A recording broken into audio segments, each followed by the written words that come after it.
are, everyone. It is Starward Bound. We are discussing zombies, but let's leave all that behind for Endeavor's most space and profound.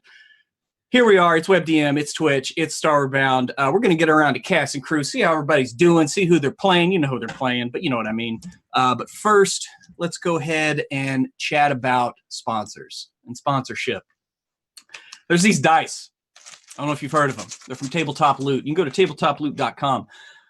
And when you're over there, you know what you can do? You can enter a simple code. That's it. It's like 7 characters, WebDM15. But it gets you 15% off these said dice. Also t-shirts and mugs. But that's if you're into that sort of thing. You know, getting dice. Anyway, that aside, as we see on Greg's Hemingway cam, you can see a nice assortment of Tabletop Loot dice.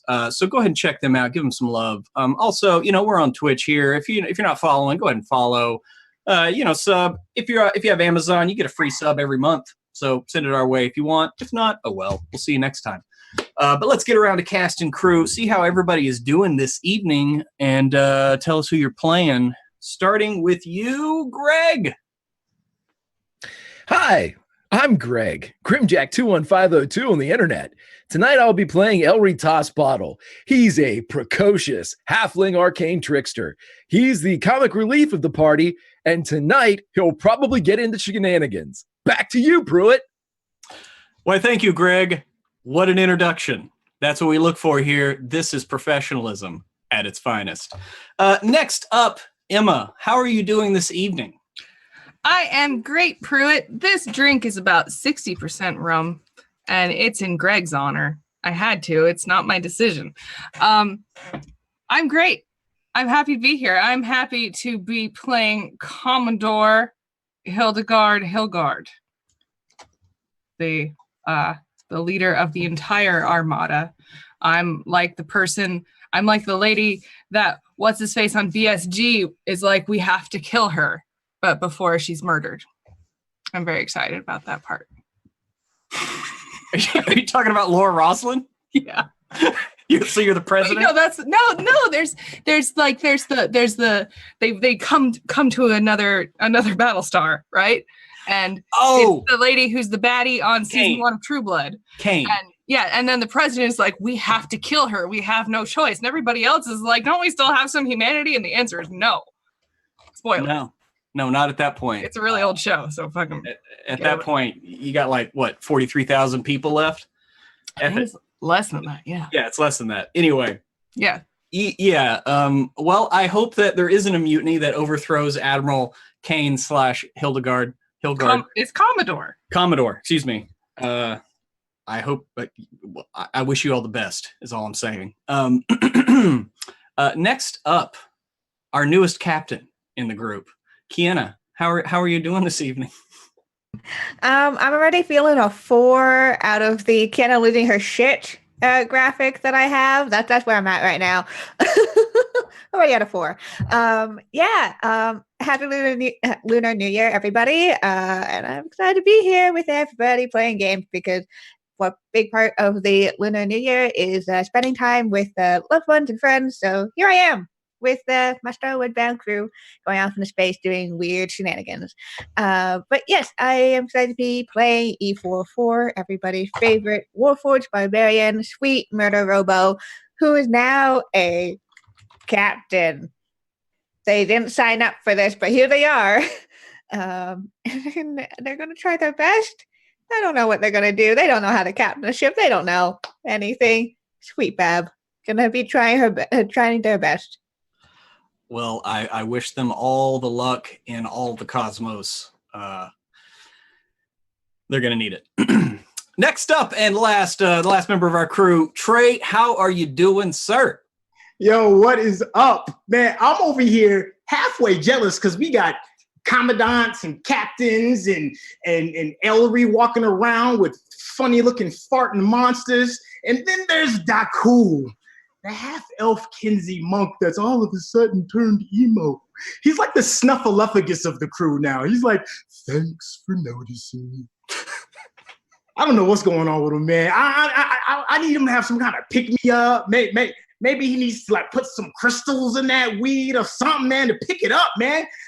Jesus. Yeah. So you can reach me at Centel on the Twitter sphere. Cool, man, the half-elf Kinsey. Smoke up. Emo, I'm just going to sit here and listen to Teen Spirit all day. Monk. Well, there it is.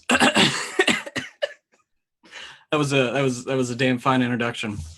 And let's introduce everybody to the scene that we have here. After a battle with the Lithids, the Dawn Rose found itself not quite adrift, still mobile, but severely hampered.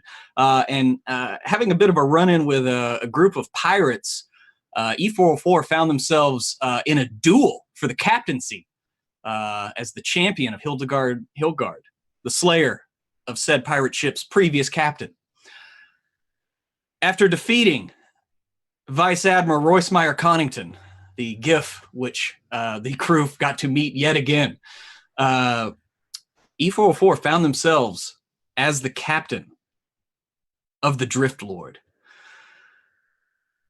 And so we find ourselves next day or two. Where do we find E404?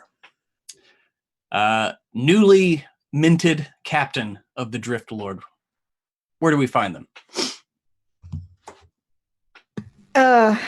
So they're probably on the Drift Lord, now being the captain of it. And probably over the last little while, they've been asking quite a bit of questions of the the previous crew. Mm-hmm. And a lot of just, like, so how do you guys do stuff around here? What kind of things do you require? Just they don't know how to captain. Yeah. I mean, your three main points of contact on the Drift Lord. The previous first mate, half elf named Horace Netherland. He was the one that brought the terms of the duel up to you. Then there's the little gnomish seer, Isaac. They just call him Eyes, but he's kind of the vizier, the sage. And then there's, of course, Vice Admiral Royce-Meyer Connington, who is always ready to be at your side, E404. He's obviously, it looks like he's trying to jockey for that first mate's position. He is making himself at your disposal. But when you ask about the conduct and the goings on of the Drift Lord, the first mate meets you with, standard, he kind of introduces you to the crew. Captain's quarters are down below decks. You're going to want to go down there at some point and sort your things. But he's awfully, when you ask about the goings on of the ship itself, he's awfully dodgy. He very vague answers. He constantly is like, things and stuff. Yeah. He's purposefully vague. One thing you do notice as you go around is there is a series of inside the walls of the Drift Lord itself on the deck. There is a series of tubes that run along the length of the ship. They go down below decks. You see them pop up, intersperse here and there. Every now and again, you'll hear just kind of a hiss and kind of a little bit of a whale or a release of air or whatever. Some of the crew, it still scares some of them. You can tell it's just kind of very random. But other than that, the crew itself seems to be in decent spirits. But the first mate, since you have not replaced him yet, he is there and he wants to know what the next course of action is. Because these boys need to be a plundering, idle hands and all. They start looking at you and your riches and wanting to take those. You know how it is, Captain. I believe I actually do. As for our next steps, considering our agenda that we wish to pursue, we should be examining all of the current maps that we have of the places around here and the routes, making sure to cross-reference all of them if we are to search for a place that has not been discovered yet. And you see the first mate like leaning over to Isaac. Well, no, cross-reference means that. Never mind. And he's like explaining something to him, but yes, Captain. I've looked at the maps, and there is a small section to which we have not explored in depth and in detail, and maybe we could, if we put out a search pattern there, maybe something will come up. I don't, were you still wanting to? And he kind of looks over at the Dawn Rose. That's you are just kind of basically acting as a tugboat, the Drift Lord, giving Ellie on the Dawn Rose much needed rest. And he just kind of like looks over your like around you back to the Dawn Rose. Does you still want to work on your ship? There is a small dock where they could do some work. At least look to see what the ship needs to be back to full. I do believe that is a wise decision. It would not be good to have to go into unexplored territory where we are not at full capacity, or at least at functioning capacity. I agree. If you want, I can transfer over to that ship and start getting a list of all the needed the needs to get it back up and running, sir, ma'am, sir. What do you prefer as an honorific? He actually has to like pause and think, because they've never had anyone refer to them as like any form of like seniority or anything. I think if you just call me Captain or E44, either of those work. I Captain. And he kind of scurries back and kind of just, even though he's small and bookish, he still lives on a pirate ship, and you see him kind of Elry, you might see him as you're wandering the decks. Maybe you see this little gnome kind of just like crawling down the line towards the Dawn Rose from the Drift Lord. This little bookish gnome. Elry will hide, and as soon as the gnome gets there, he is going to spy on him. Okay. All right. Yeah, he clambers onto the deck of the Dawn Rose and begins heading back towards the captain's quarters. Hilda, Quarters? excuse me, the Commodore's quarters. Pardon me for my breach of protocol. Forgiven. Do we find the Commodore in her quarters? Yes, she would be. In her Okay. quarters. As you're doing whatever you're doing in your quarters. I'm drinking and attempting to discipline Hamilton too. Okay. So as you're working with your you're working with your giant space hamster, you hear a very light like rap on the door. Yes. Commodore, it's Isaac from the Drift Lord. Isaac, you should come in and have a drink. Okay. It's not an order or anything. And he opens the door, already flushed, very embarrassed. I don't really drink that well. It goes right to my head, and I'm on the ground. That's the point. Sometimes. Well, I mean, like immediately, like a PG-13 movie when there's a sex scene. Like it's just the next day.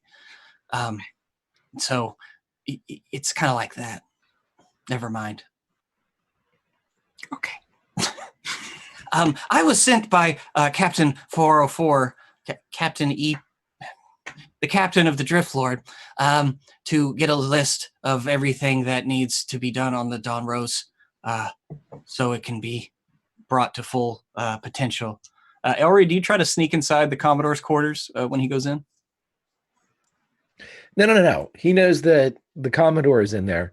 And with the Commodore there, he's just going to make sure that this little gnome who refused to leave servitude and come aboard the Dawn Rose is obviously mental faculties have been compromised.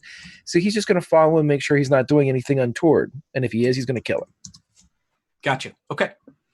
Okay. So it's an Elry 1A. Gotcha. Yeah. So we'll cut back inside as Elry's kind of peeking between the door.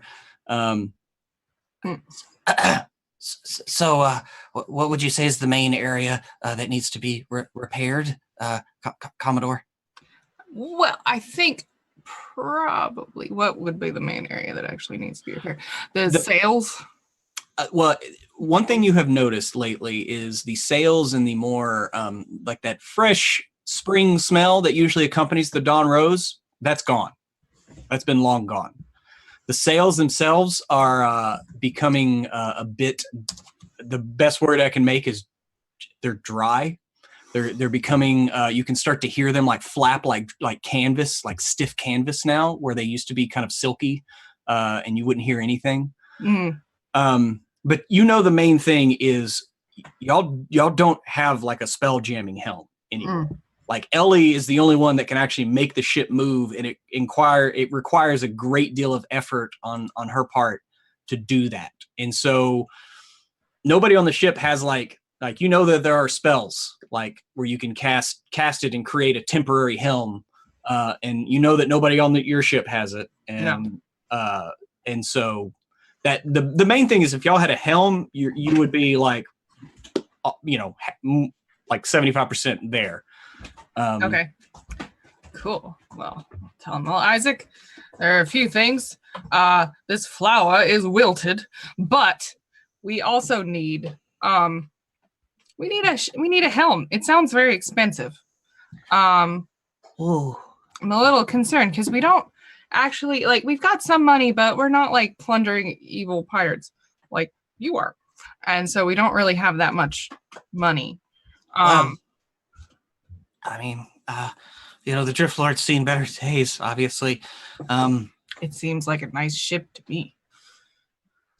And he just kind of like pauses. He's like, yes, it's very nice. It's great. Is it? I'm detecting a hint of insurrection. Insurrection? You have complex feelings about the place where you are obligated to be? Well, it's... Conflicted feelings that you can't say aloud? I mean, I can, but it's really more the captain's place to deal with. It's just you and me here, Isaac. You can tell the Commodore anything. Well, I mean,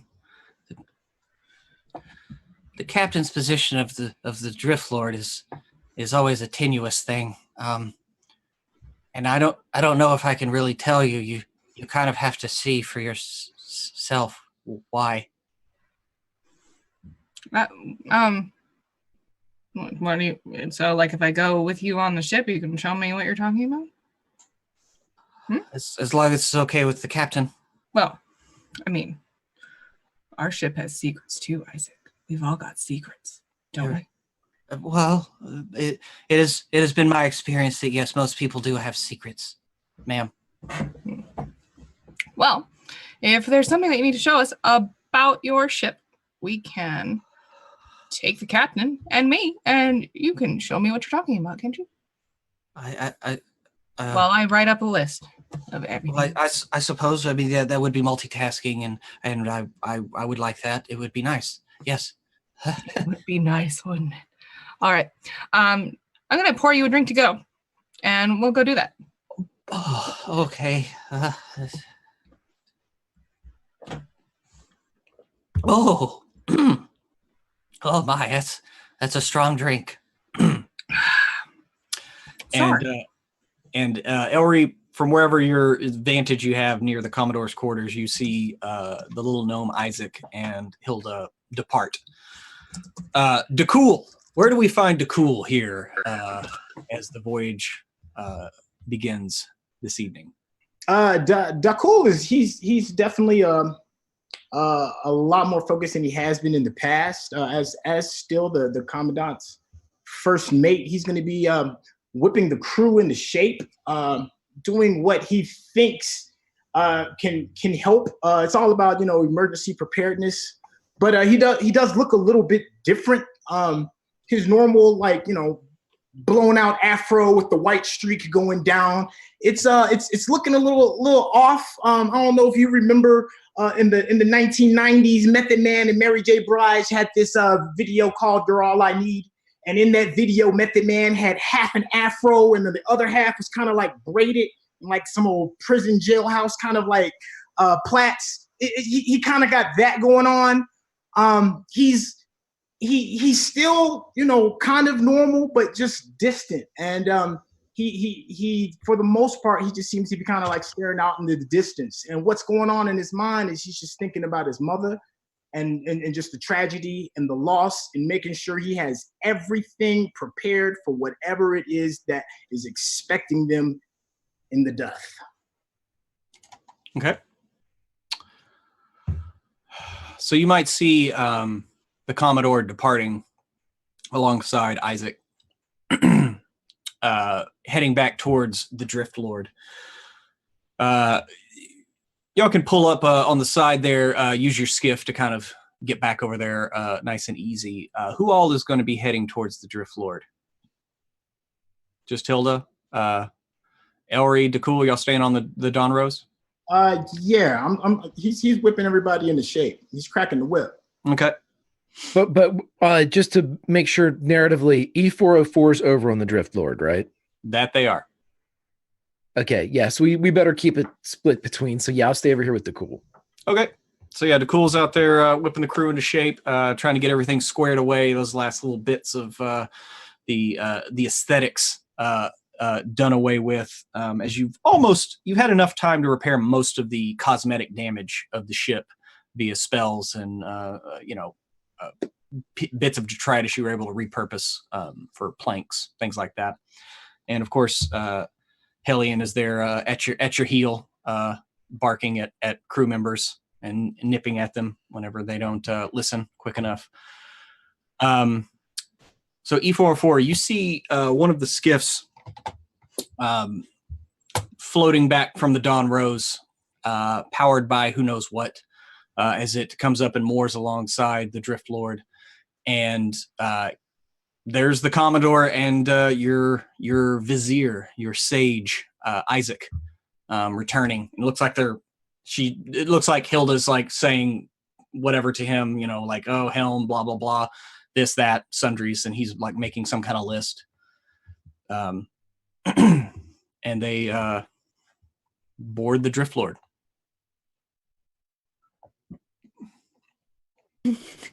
He will wave. Hilda will run up and give you a big hug. And say hello, Captain. A few sailors like kind of look at that and arch an eyebrow. Tell them to unfurl their panties. They go back to work. You gotta talk rough to the pirates, E. That's very true. They're used to severe tongue lashings. You might need to burn one of them to death, and I think you need to be prepared for that. I don't want you to have to, but you might have to. Isaac, it sounds like Isaac's trying to stumble out some response to that, and he can't even get it out. Like, I do not think that would be required. I would like to avoid any form of... Well, sure. You have a whole toolkit at your disposal. You don't have to jump straight to that. But these are rough people. Isaac here says there's something that we need to see that explains something that we don't yet understand about your ship. So would you like to come with me and Isaac? Isaac is drunk. I am not drunk. I would say I'm making a list, and that does make me. I'm drunk. I admit it. It's okay, Isaac. I'm drunk too. Let's go see this thing. I need to go lay down. E, how are you enjoying being captain? I mean, it is very new. I am not sure quite yet if I am rightly qualified, but I am attempting to learn.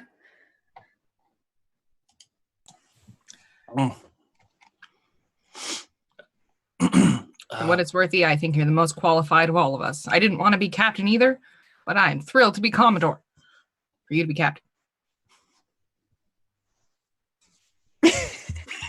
E cannot. I keep forgetting. E doesn't really have facial expressions.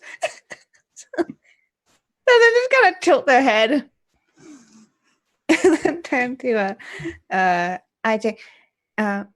If you can, could you show us what you were going to show Hilda? Yeah. And you see him kind of, just follow me below decks. And he kind of like shoots a glance over to his side. And y'all would notice the first mate like kind of giving him a little bit of side eye. And he begins heading downstairs, below decks, to the aft of the ship. He comes downstairs, small hallway, and then there is a very ornate door, wooden. There's a lock with the key inside the lock. Again, like most everything on this ship, it has been taken care of for the most part, but it is an old vessel. It was constructed centuries ago, and through either refurbishment or magical means, whatever, it's still holding together pretty well. It's a sturdy beast.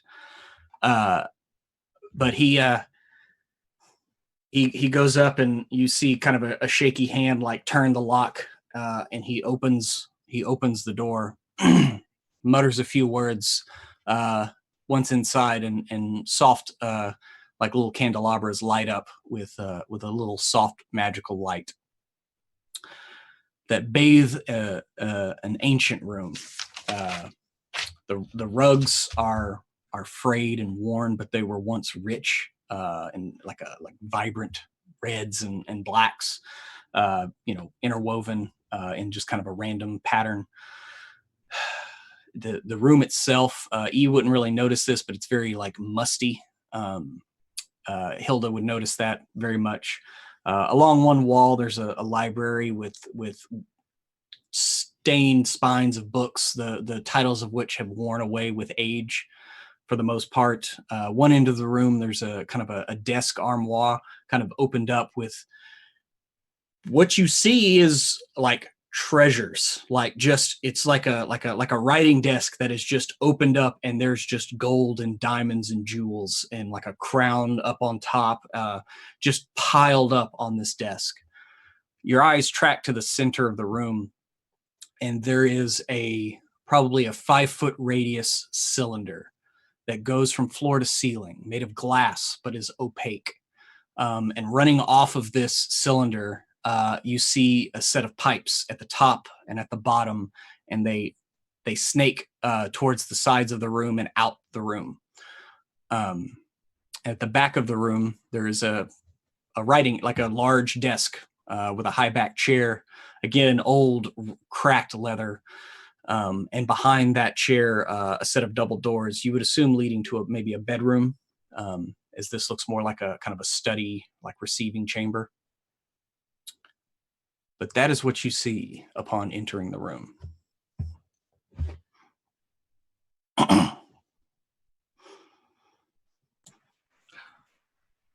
So, Isaac? Yes, ma'am. You wanted us to see a bedroom with treasure? Well, the bedroom is through the doors, but Or the office? and he kind of like raises a hand that is like visibly trembling, and he points to the cylinder in the center of the room, this opaque glass structure. At the top and bottom, there's metal kind of framework holding it all together. And you think you see on like the opposite side some kind of like wooden control panel box or something. It's hard to make out from this angle on this side of the room. It's you you need to see it. It's what powers the ship.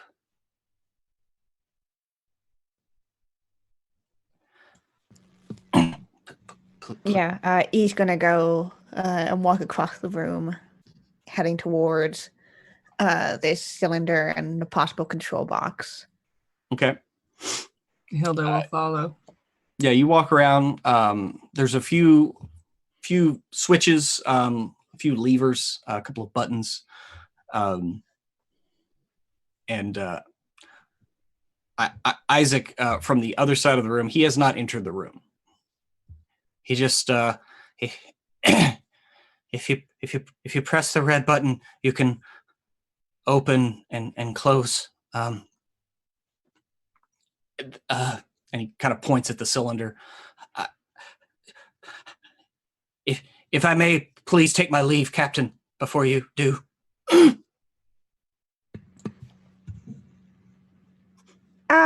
Yes, of course. It's everything all right. We're safe, supposedly. I just would prefer not to be here, Captain.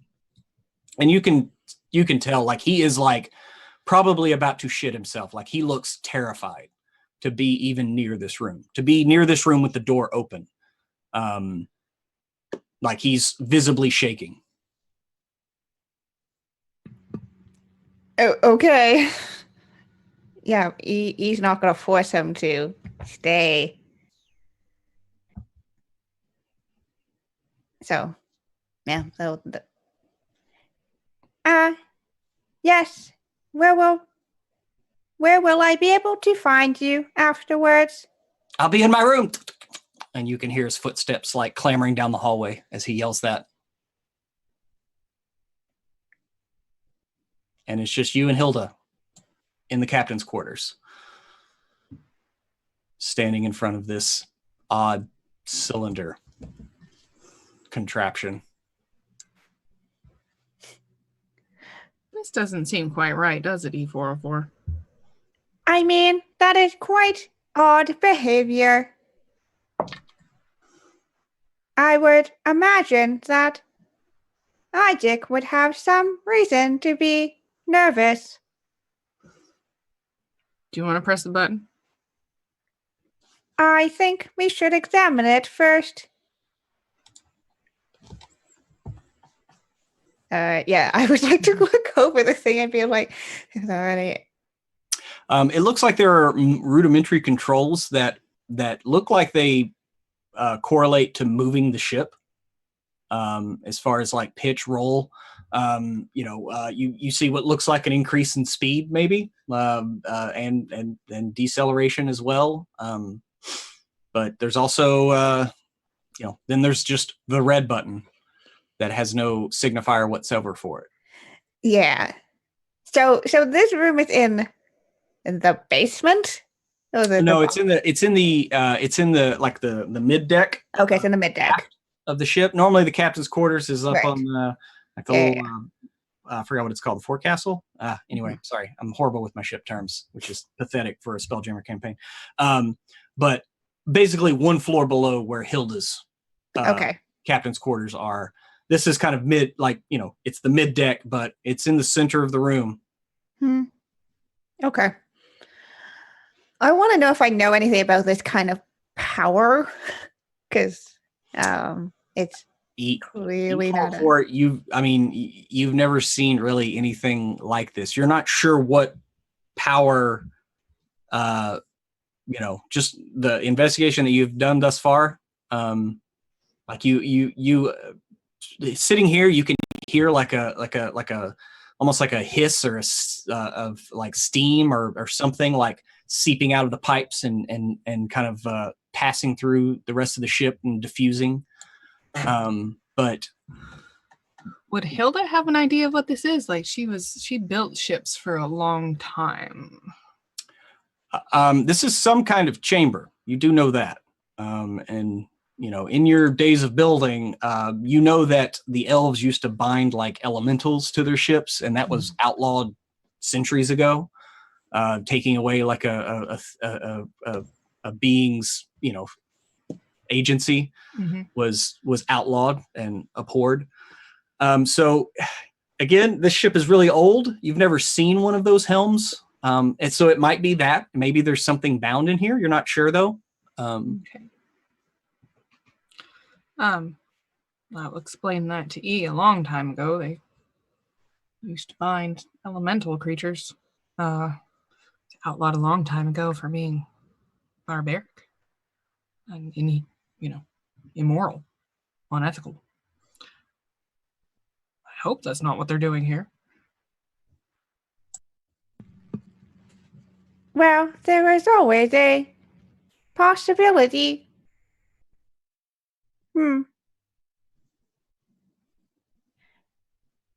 I still do not know whether we should press the very suspiciously unlabeled button. I mean, it is red. It's very red and very unlabeled, and I don't think Isaac seems trustworthy to me. He doesn't seem like he would be setting us up for something dangerous, just maybe spooky. Don't you think?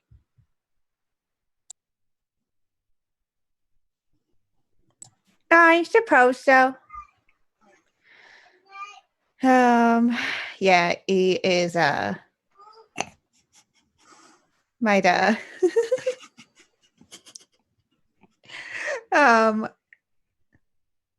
do look at the glass container again and thinking about what Hilda has said.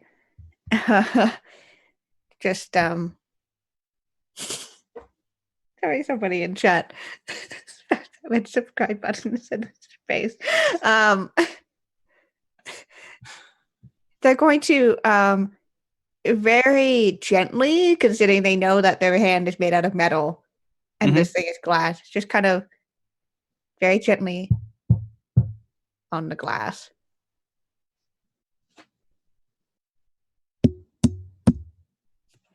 Yeah, cool, awesome. You hear a very light rap of 3 raps, just like you.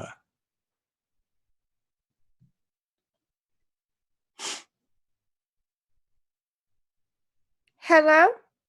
Is there someone in there?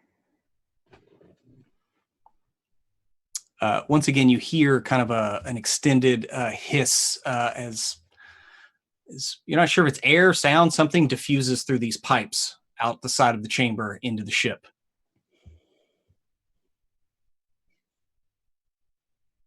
I believe the possibility that this is some form of contained creature or being had just gone up by 40%.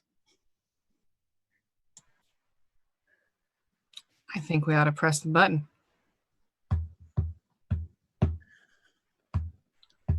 Isaac said the captain's grasp on control of the ship was always kind of tenuous, and he said this is why. And better find out. Yeah. E will go back over to the console. Yep. And just again kind of out into the space because I'm not sure how much they can hear. My name is E404. I am the new captain of this ship. I hope we can work together. And they're gonna press the button. Okay. You press the button.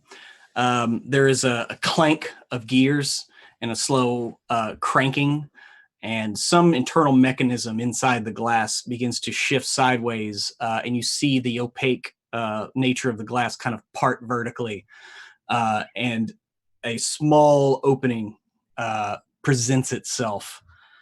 And E404 and Hilda, you look upon the pale and harrowing visage of what can only be an elven banshee as it screams at your face, but its sound, you do not hear its wail, as there is a hiss and sound escapes through the pipes and through the rest of the ship as it slams against the glass, banging its head over and over, trying to get to you.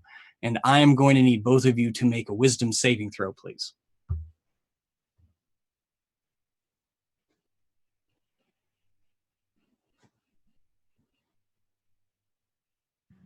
A 16. 25. Okay. You both manage to keep yourself in check as its horrifying visage chills you almost to the bone. But quickly you can see it, this angry, like pathetic, angry ghost of an elf, just like, at first you think like it's trying to reach towards you, and then you notice, Hilda, like its eyes seem to be going between the both of you. And you kind of look over your shoulder, and there is its desk full of treasure and gems and rings and necklaces. And all it wants is to get to those. And it cannot, as it is trapped inside this cylinder.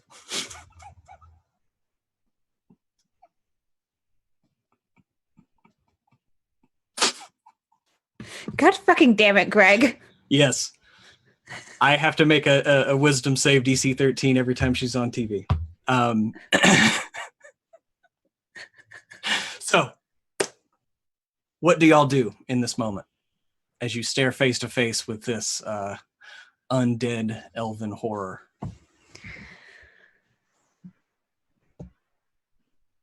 He just feels really bad. He feels really bad about this. What does Hilda know about an undead hag? She knows it's undead. That's a pretty big strike against it. Well, I mean, you are a cleric of the dead, are you not? I am. Yeah. So it's not even going to require a roll. You know that this is a banshee. Yes. As far as binding an incorporeal undead to a helm, you've never heard of this, like, ever. You do know, like, the basic lore of banshees, like they usually haunt that which their home. Mm-hmm. They usually die in vanity, like drowning in vanity and their own, wrapped in their own beauty, things like that. Like, the basics, right, of banshees. But it being bound on this ship is a first for Hilda. Mm.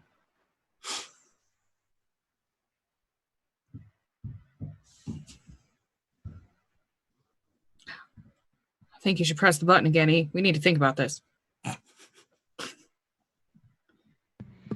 Oh.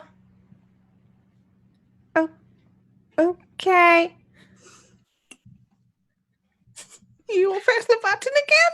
Okay. And yeah, as you're reaching for the button, you see the banshee like tear its eyes away from its bounty and like look towards your hand, and like it's like clawing at the glass as you're reaching over there. And you press the button, and once again the cylinder slides opaque. And then there's another hiss that gets diffused out of the piping and into the ship.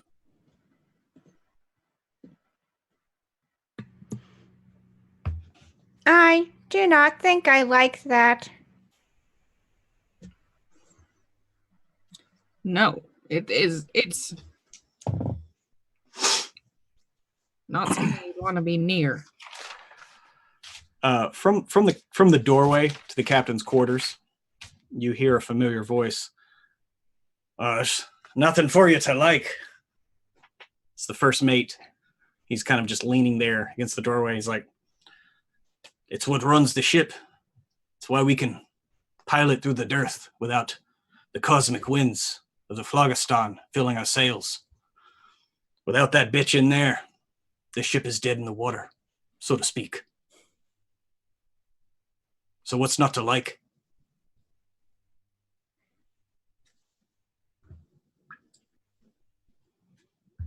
And he's just he's not a confrontational person. You could have fooled me with that duel.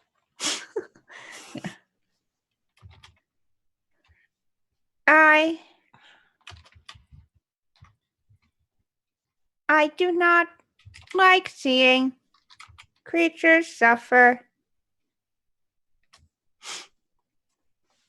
I think calling it a creature is a bit of a stretch, E. It's not alive anymore. It is, Oh no. by definition, a horrible thing. Yeah. Oh no, she's been dead for quite a while. How in the world did you think that that was a good idea? What did I think? How did she get in there? How does this work? I don't understand. I've been on this ship for 5 years. This ship is well over a few centuries old. I mean, how did she get in there? I don't know. I'm only 50 years myself, being a half elf. So you'd have to ask someone else, not me.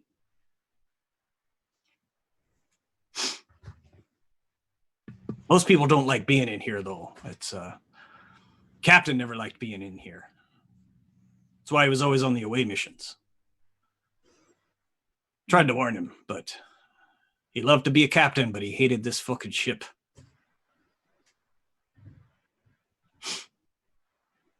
And has the treasure that it wants always been here? Oh yeah. Or is that... It's kind of part of the whole process. You see, when we're piloting the ship, that doorway that you saw kind of opens up, and it gives kind of propulsion. I don't know how it works. I'm not a man of science or magic, but it can't escape that prison, and it struggling against it kind of pushes the ship forward. Again, not sure how it works, but it does, and works well. Do all the ships in your group have one of those? No, this is quite a unique specimen. Although I will say, you open up those skiffs, there's something kind of similar.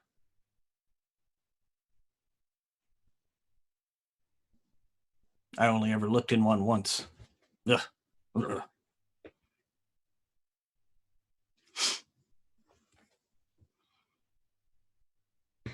It's frightening for sure, but you make do with what you can find. Who usually pilots? Oh, well, that's the great thing about it is pretty much anybody can pilot it. It's you don't need to be attuned magically or anything. It's just a matter of controls, and so, I mean, you could pilot it from that panel over there, or just go back up on deck. There's the wheel. It functions somewhat similar to the skiffs. I see.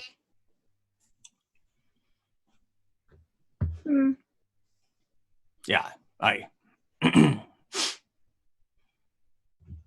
and go ahead and give me, while you're in this room, just kind of, you've been in here for a while, give me either investigation or perception. Okay.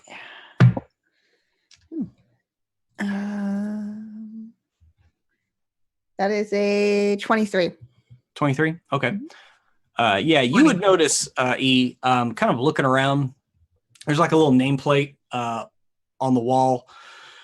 Looks like there's like a painting of the Drift Lord, but very like ancient, like on wood, so the paint is mostly worn off. but above it there's like a nameplate where it clearly says like Driftlord, but what you do notice is like where that nameplate is, there are multiple like holes in the wall where multiple nameplates have gone up, right? Like you're not sure how many times this ship's been renamed.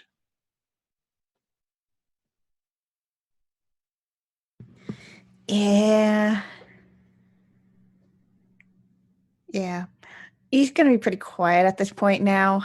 Even after, looking around and talking with first mate,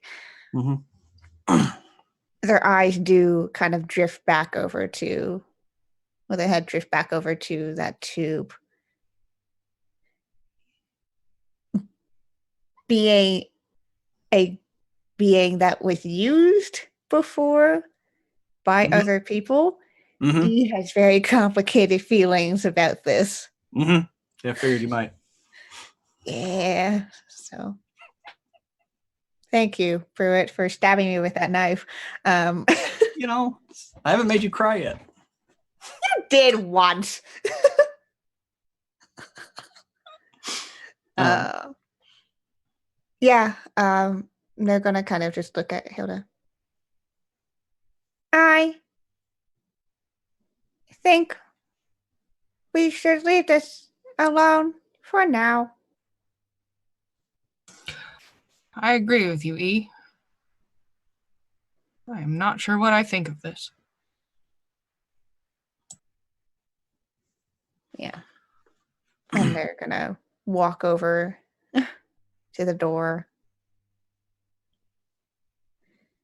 Again, kind of look back at the tube again. You hear another hiss of like sound escape through the tubes, kind of go over your head down the hallway as it's kind of dispersed.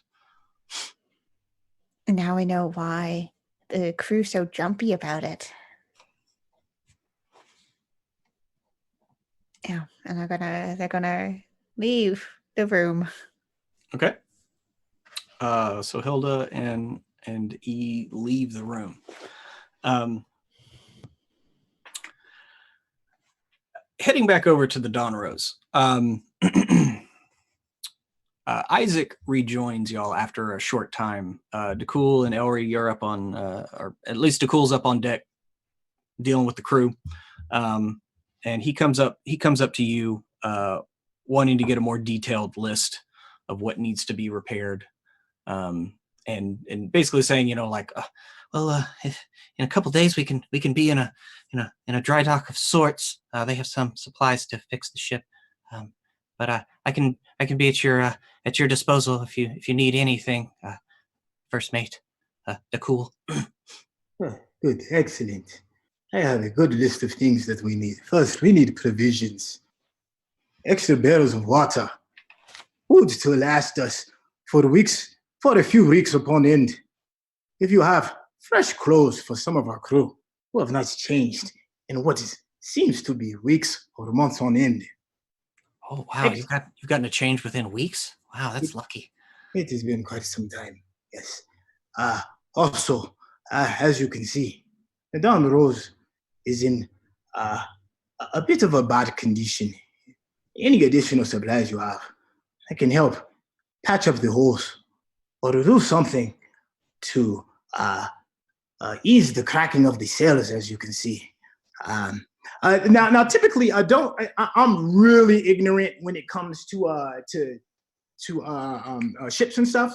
But isn't there is there a wax that they put on sails or anything to keep them from dry rotting? Or am I assuming? Yes, I believe that there is. I'm not sure exactly what it is, but I know that the sails are generally treated with something to keep them from rotting at sea. Okay. Y'all have never had to do that with the Dawn Rose, right? But we can get you something to treat the sails. That's no problem. We have extra lumber.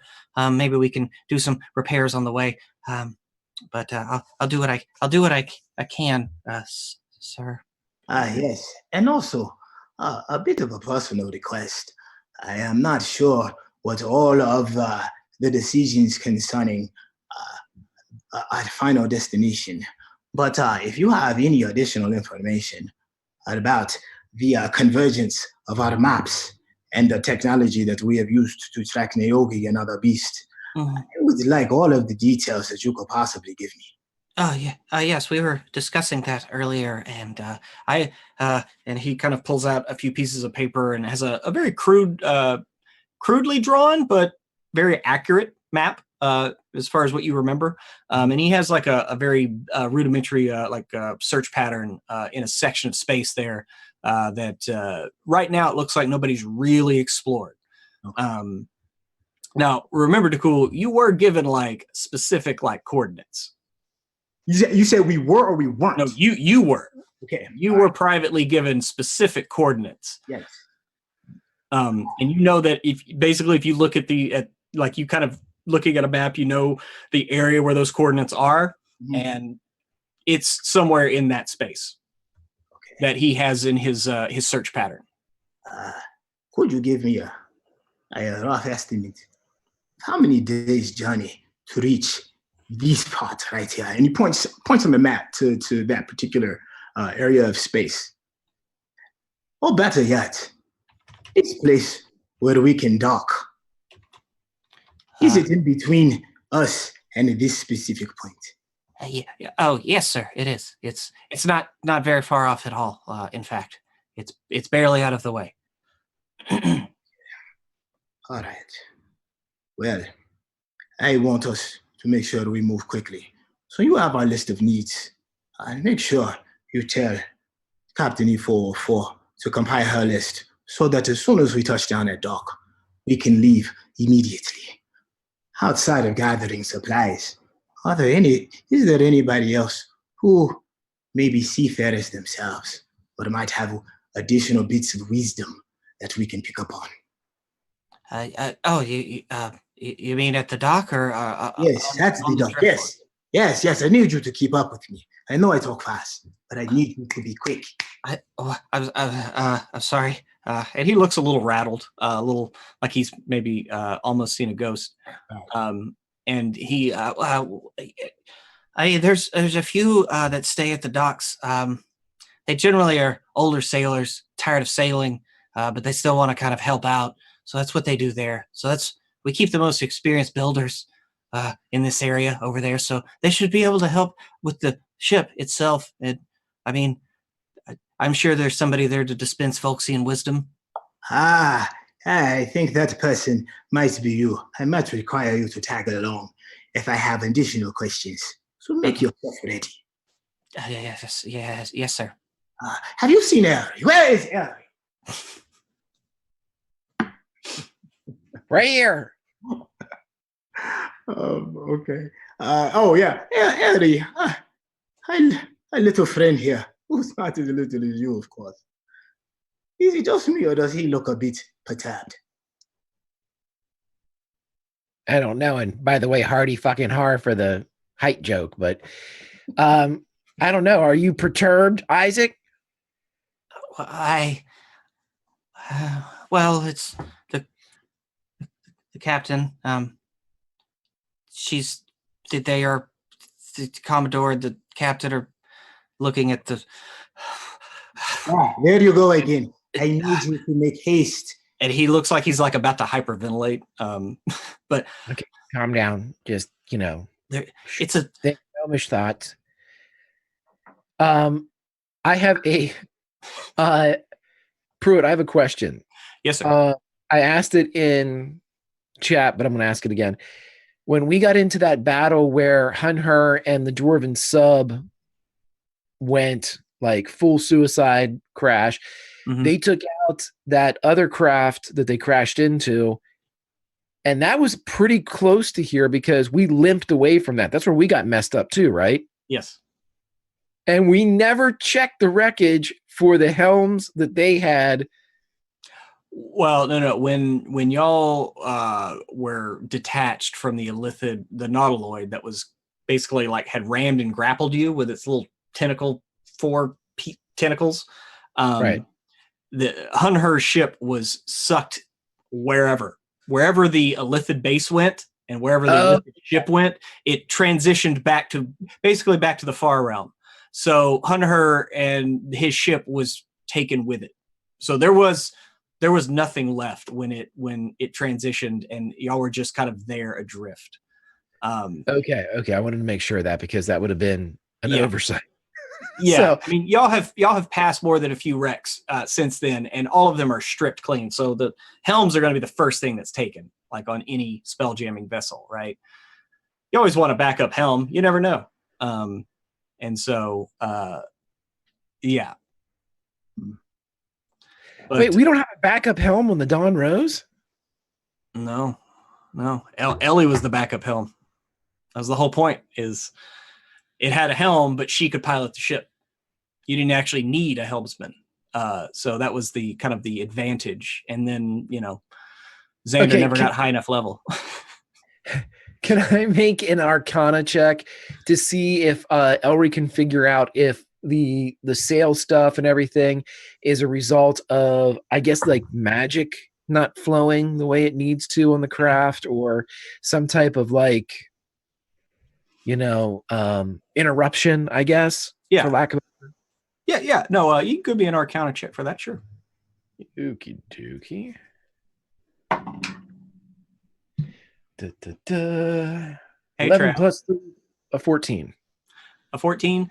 I mean, you kind of seeing the ship since the damage and actually seeing Ellie, like in that time you've seen Ellie, she looks a little, I wouldn't say wilted, but tired. You're not sure if it's because of all the effort that she's been having to put into piloting the ship.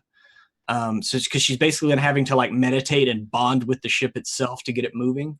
But you're not sure if it's correlation or causation, but you think they might be connected. The fact that she's now disconnected from the ship in the kind of the intimate way that she was in the ship itself.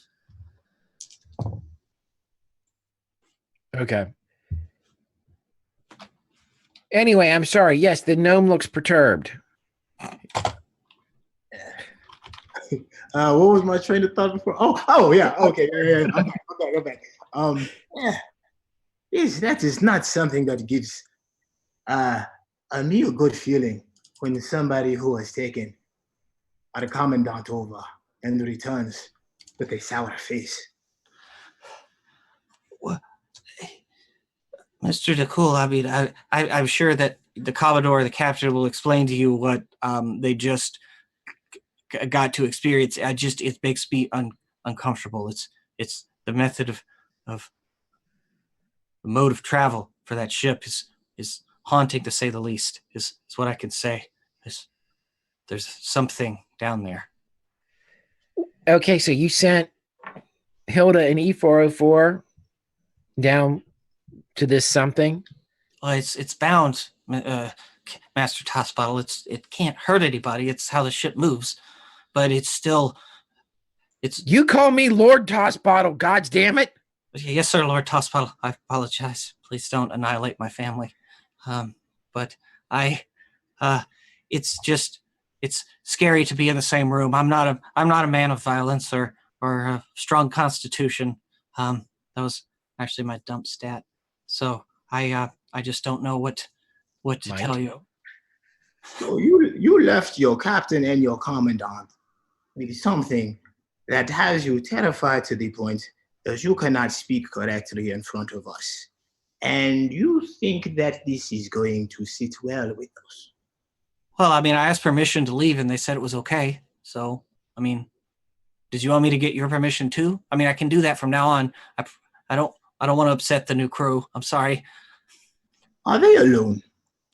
I don't know that. I mean, they were together, so technically, no. I don't know how to say that without sounding like an asshole, sir. That's when the crew's gonna look at Elry. This does not sit well with me. I think maybe we should go over. Well, the one thing that we have going for us is that ship's not on fire, and there's not screaming ghosts going around making toys or coffins or anything like that, which is usually like indication number one that shit has gone afoul. You know, I see nor smell no smoke. And do I not hear? Nope, I do not hear the toll of the dead that the Commodore would cast upon that foul vessel. That is a very good point. Yeah, you have convinced me. I shall stay. How far away are we from this mythical port where the old sailors come out and fix your boat in the middle of the night, and then you leave cigars and liquor in their shoes, and they go about their business? Well, I mean, I think we're only a couple days away. I don't know about the cigar thing. It's a Lord thing, you wouldn't know it. Continue. Okay. But yeah, I mean, I think they would probably like the cigars. Maybe not in their shoes, though.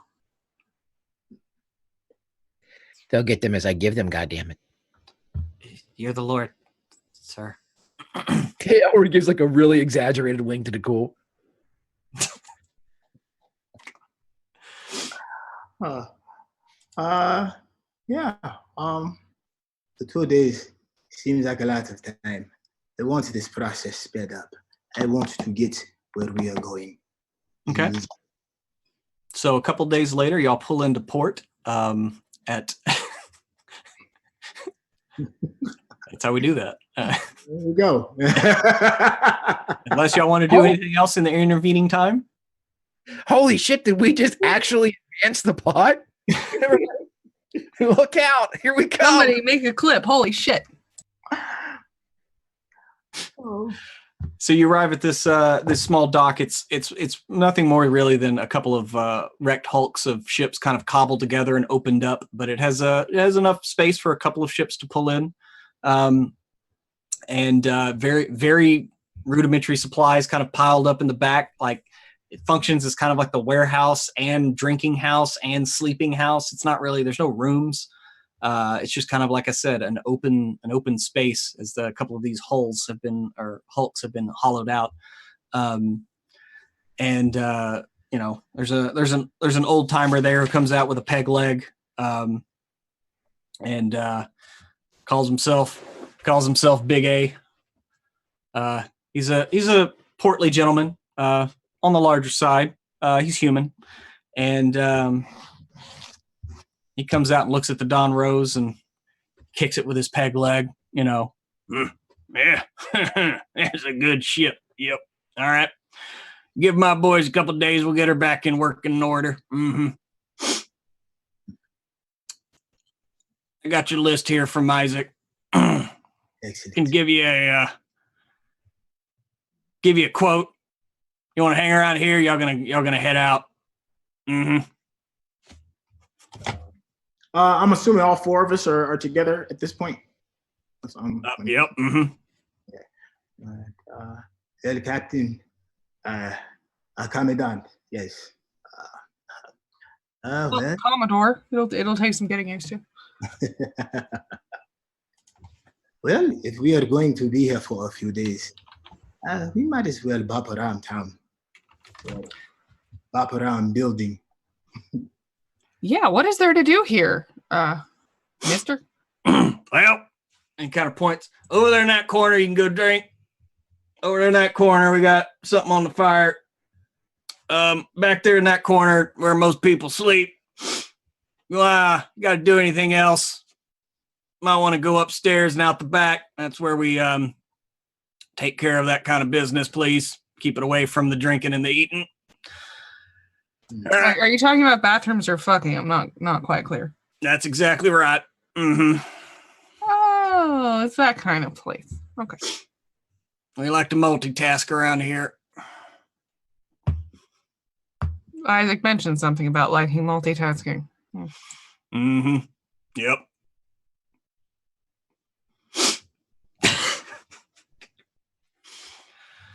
Yeah, he said it'll take a couple days, but he thinks he actually has a helm that can work. Won't have what you probably had for maneuverability and speed. Yep, but be a damn sight better than what you been getting towed. What about the helm? Oh, I mean, That's what I was just talking about. It's a That's helm. exactly what you were just talking about. Yep. I mean, I don't get paid by the word, so I guess I can repeat myself. Commodores are not required to listen. That is true. So you new to the organization?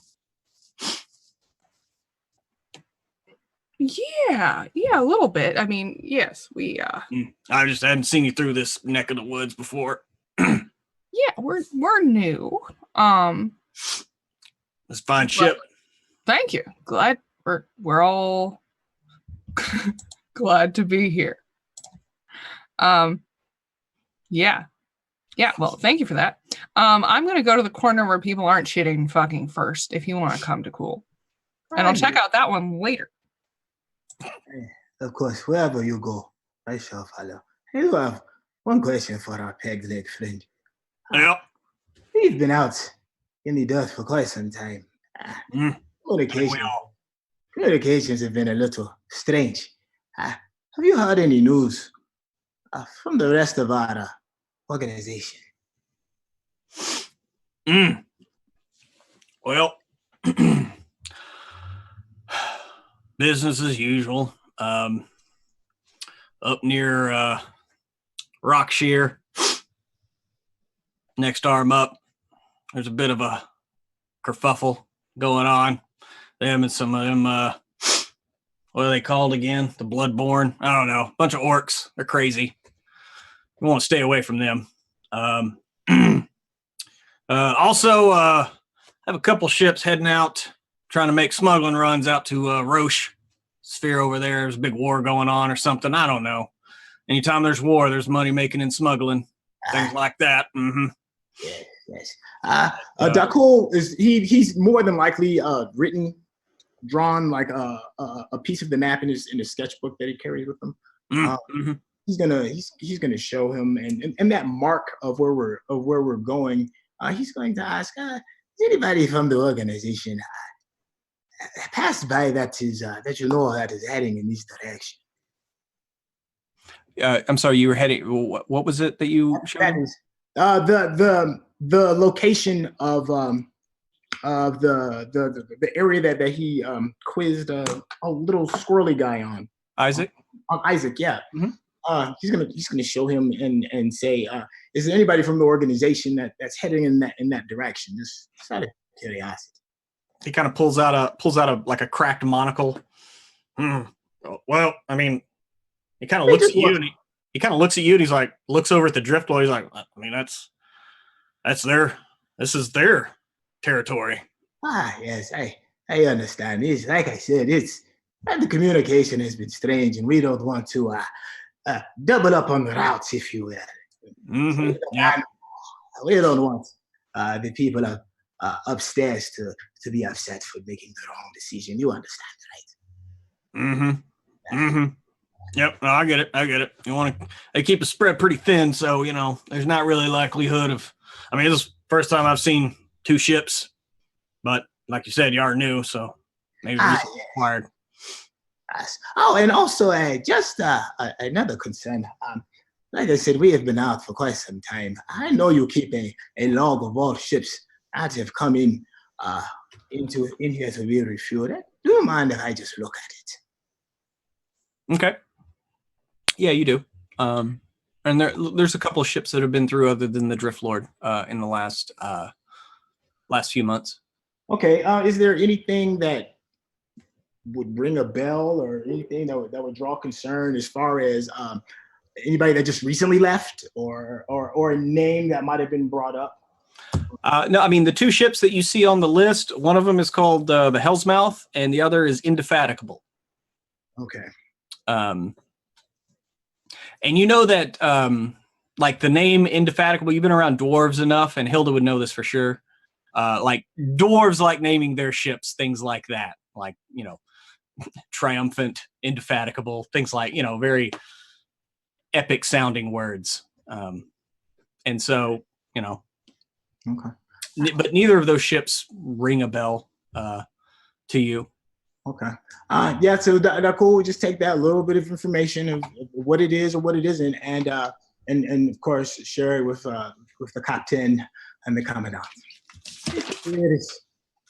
We may have clear sailing, I assume. Well, excellent.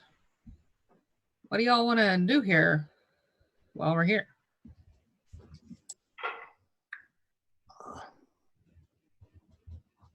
I am always down for a round or two.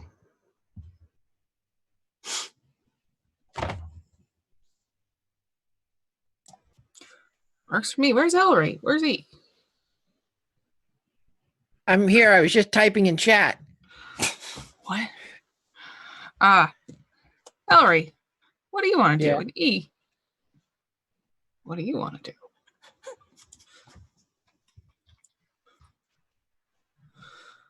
What do you want to do? God damn it, I just read chat. Stop doing that. Y'all chat for a second. I need a refill myself. Well, I mean, we've got a couple corners to pick from. 4, in fact. I'm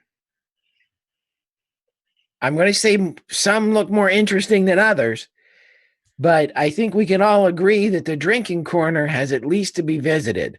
Now, the order, of course, is up to the Commodore and the captain, but I would say that if we start in the drinking corner, we'll probably either need or want to get to some of the other corners in this fine rectangular establishment.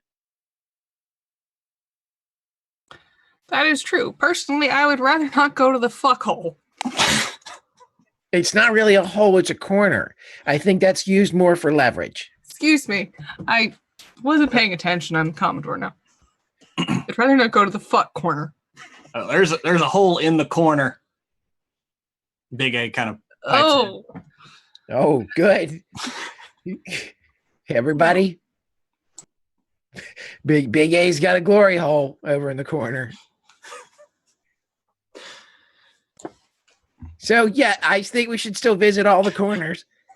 And you get up there, and there's a sign that says Big A's hole. And so, no. This is substantially beneath the station of Commodore. I mean, these are pirates, so it's the best they can do. Yeah. I bet if they tried a little, they could do better. Just a bit.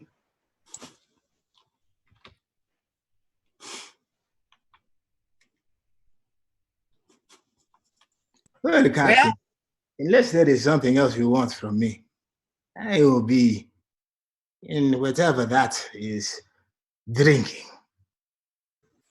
Okay. Drinking. I'll go with you for a bit. I mean, you head over to the corner, and it's kind of just like a little drinking nook. Like there's a couple of small kegs. There's a few bottles, like snifters of brandy poured. There's also a couple of bottles of liquor. You're not really sure what. A clear, one kind of brown, one kind of red. But they're just kind of over there. Some moderately clean glasses. I mean, what else do you really need? As Ellery longingly looks towards fuck shit corner.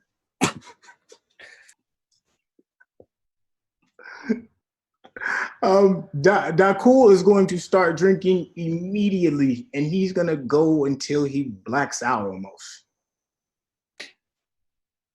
Okay. All right. Let's make this a bit of a skill challenge. Give me a Constitution save. Anybody else participating? Yes. Getting drunk? Yeah. Hi, my name's Greg. I like to play D&D. Okay. Hi, Greg. No. Is it a poison, technically? I mean, technically, most alcohol is technically poison, but no, it's not poison. This never happens, so I'd like to go to the Ellery cam.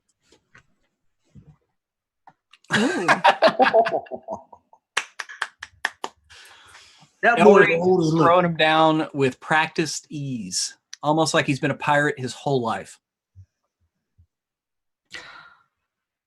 Okay, so this is how I'm spinning the nat 20.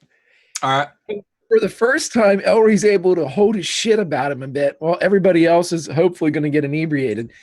Elry is going to plant the seeds as soon as intoxication hits. Boy, I wonder really what goes on over in the fuck shit corner.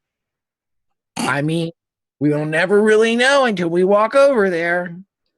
Right, Nicole? Right? Just every 5 to 10 minutes. I am not sticking my packet in some random hole. Have another drink, buddy. Here, try this red bottle of mysterious liquid. And Dakul drinks it immediately. Okay. Yeah. Give me another con save. An 11. DeCool passes out. Shit. Like he takes a long pull off that bottle and he just does that thing where it's like, and then slowly tilts back until he slow falls to the ground and doesn't take any damage because he's a monk, goddammit.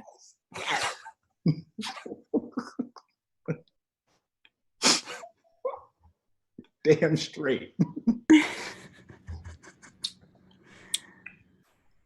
So yes, I am unconscious. Okay.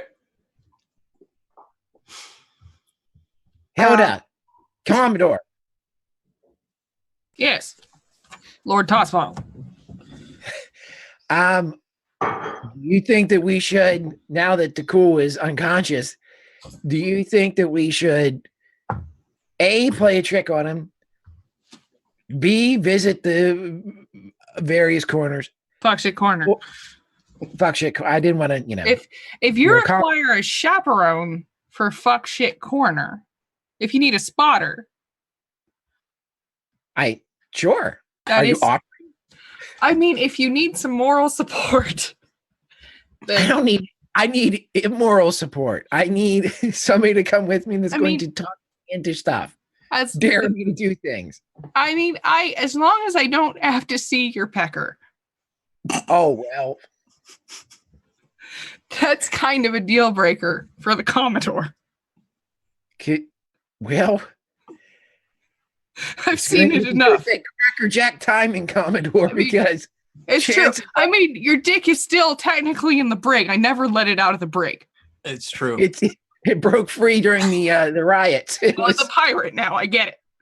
Right. We are. Always in search of the booty. But I'm not your Cox parole officer. I'm not going to do that. Yep. Well, anyway, do you want to, my felonious cock aside, would you like to accompany me to the corner? That one corner? Yeah. I mean, there's really a choice when we get there. It's not like we have to go there for one specific purpose. I really hope that there's a clear designation between. Really? They do spread it out a bit, but I mean, to each their own. I mean, if that's what you really need, DeCool's not going to help you here. No, I'll be your right man. You're still dangerous, Commodore, but okay. So yeah, we're gonna stumble over to fuck shit corner because that's what I do on Tuesday nights, Pruitt. Yeah, no, it is. I set this up myself. Wouldn't put it there if you didn't want us to use it. Well, and with them being so close, you can get a lot more done. It's more efficient that way. Multitasking. Yeah. Now you climb some stairs to the outside of this this hulk of these ships kind of bound together, and you come to a corner, and there's two signs. One says shit, one says fuck. Well, that's straightforward. You walk into the corner.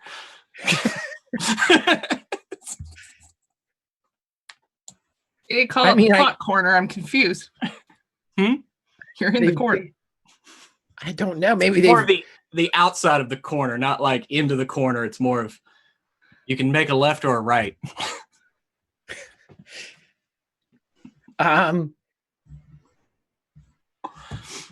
I say we go fuck corner first. Are you sure? You sure that's I prudent? mean, no, but I mean, I'm thinking of. Are you? Have you ever considered? I suppose as I'm saying it, I realize it's not really important because I am a cleric and I can help you out in the case of any sort of venereal disease. That's why I brought you. Specifically, why I brought you. You just want like instant,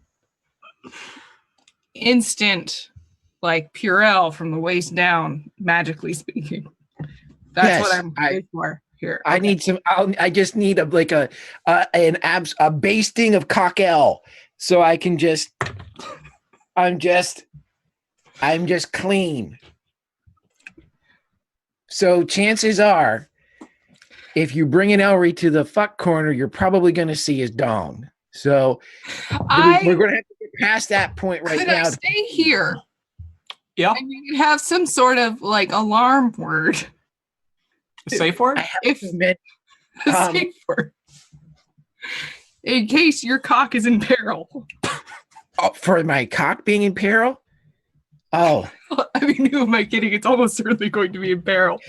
But When my cock is in danger, it's Cauliflower Orchestra. When I yell that out, that means you gotta come fucking quick. Like, drop everything. I don't care if E404 is exploding. You rush to my aid. Cauliflower Orchestra. I'll bring in the big guns. Hear me say Cauliflower Orchestra. Just fucking run as fast as your dwarven feet will carry you, Commodore. I'll cast Spirit Guardians like you've never seen before. Just, yes. Guaranteed. Yes, power word cock protection. That's 2. Power words cock protection. Wait, is that the word or it's Cauliflower Orchestra? No, Cauliflower Orchestra. Jesus. Yoda? I mean, we got to get this right. Of all the dangers we've been in, this is the most dire.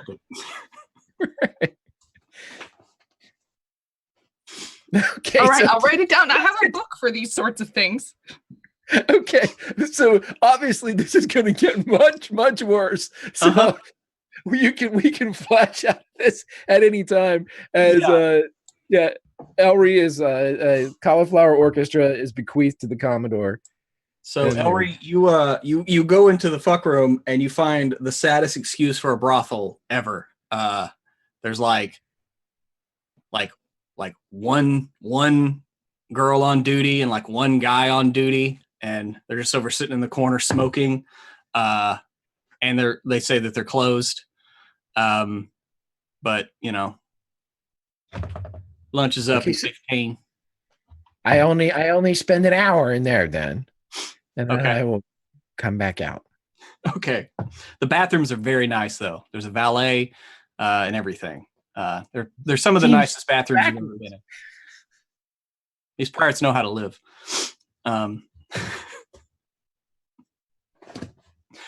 And after how much longer do y'all want to stay here? Did y'all want to stay while the Dawn Rose is being fixed, or did y'all want to head out on the Drift Lord? I'm not going to leave the Dawn Rose anywhere. Okay. Wanted to make sure. Well, in that case, like I said, Big A said it's going to take a couple days. It takes a couple days. In that intervening time, is there anything that you want to do before heading out in search of the Heliax Sphere? There were a number of items that were on the list that kind of got breezed over. For instance, I think Templeton Ledbetter is still in a catatonic... Yeah, my boyfriend's still separated from his soul. Okay. And his body's just there. Yeah. You have his body and his soul. And yep. Did you want to do anything with that? I mean, eventually, yeah. Okay. It's been busy. It's been busy, yeah. I mean, she can. I mean, she's kind of busy with like Cockflower Orchestra fuckholes. Yeah. Ooh. It's difficult to prioritize. And there's a new gnome and everything. There's a new gnome who has not been a total dick to her. So He's actually been terrified of you. Every time Elry walks past the pendant or whatever that thing is, that gem, he just laughs. Walks by with the sign, she forgot about you. I didn't. Oh, I'm. or you think you hear like weeping. Oh no! Oh wait, he's actually in there. No, Like conscious? I hope that I explained enough that like you literally saw him like hammering on the inside of like a gym prison.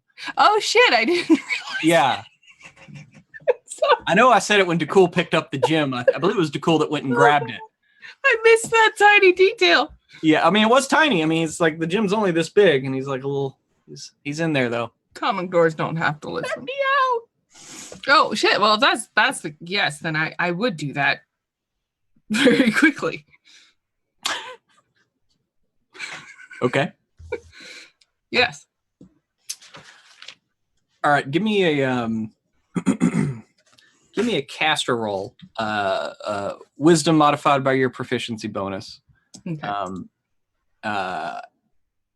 Yeah. Just give me that. Give me that roll as you try to uncover the methodology.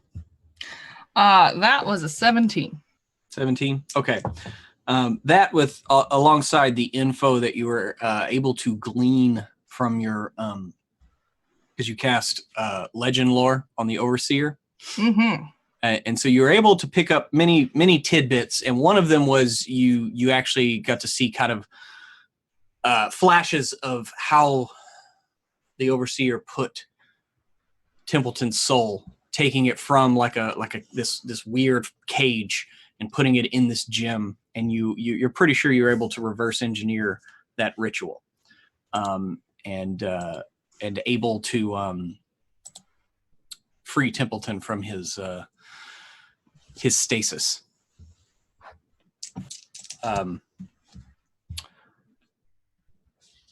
Would you like to know the other things you learned from your legend lore? Yes. Okay. So from casting legend lore, you see a myriad of images. There's so much. It's kind of like watching like a flash motion, almost just like a teaser trailer.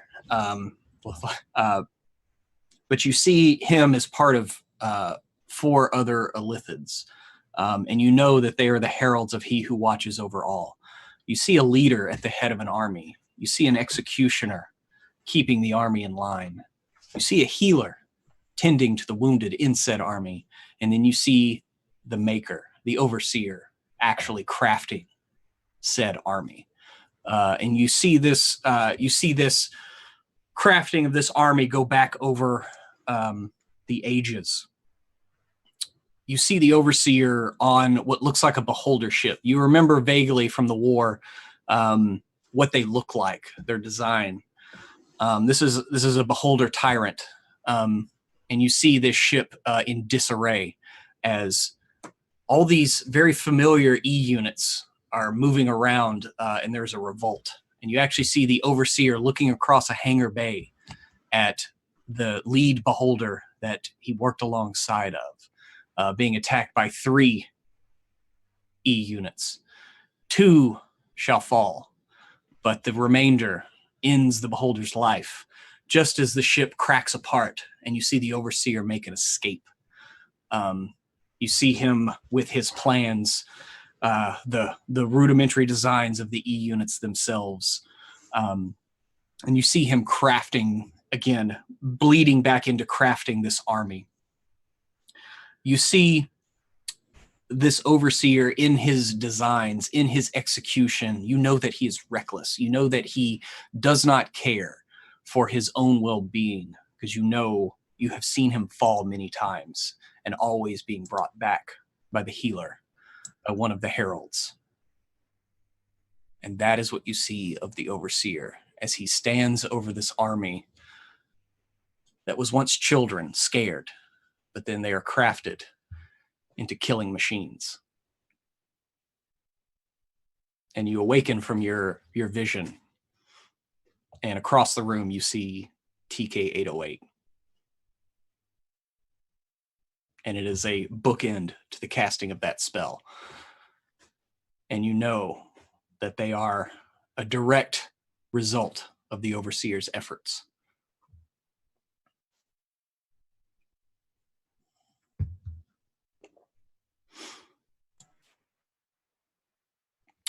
But in that, you learn a little bit about this enemy that you have thwarted twice, and who seemed sure that you would see him again. But you also know that you can free Templeton if you want. I think Hilda, immediately after having this vision, would try scramble to write everything down as soon as she could, Mm-hmm. and give it to Caster to give to E404 as soon as possible. And then, yeah, I think she would probably free Ledbetter. It's a monkle. We have our first monk sign. It is a good omen to have the monk. Yes, she would free Ledbetter. Okay. So you take him below decks, or where do you plan on doing this? Below decks in your chambers? Probably not below decks, because that's like where he was murdered, and that would be kind of fucked up. It's true. It's true. I think in his old chambers? Yeah. Okay. So much like before, you lay him down, you put the pendant around his neck, it lays on his chest, and you look down and you see the image of his face kind of awash, wavy behind the boundary of the gym itself. And as you start the beginning of the ritual, you start to feel your breath escaping your mouth as it once again turns cold. And you look up once again, and you are in a cold forge, and you're no longer in his room. There's an anvil to the side. The forge itself, it yawns with lack of use. You're not sure if this forge has ever been lit, although it shows signs of being used. And as you finish the ritual, give me a wisdom save right quick. 22. 22? Okay. You are finishing the last bits of the ritual, and you feel almost like a psychic backlash. As you don't see it, you with your eyes, you kind of feel it in your mind. You feel tentacles kind of washing over your skin, and you can hear kind of the angry hiss of the overseer as it, for a split second, as it tries to hang on to this gem, and you hear it cry, "No!" And there's a crack as this gem fractures, and a smoke begins to rise up Templeton's neck, up to his mouth and his nose, and begins to go inside of his nose as if he is inhaling. And at that moment, you see his chest rise, and the remainder of the smoke enters his nostrils, and he and coughs out, and you look up, and you are back in his room. He is laying on his bed, laying on his back, his gaunt white cheeks just kind of lay there. His beard, you now notice like his beard, how it's gone extra gray and wiry, and looks very unhealthy. And he himself has lost quite a bit of weight. But he coughs and opens his eyes and looks around the room. Hilda. Templeton. You saved me.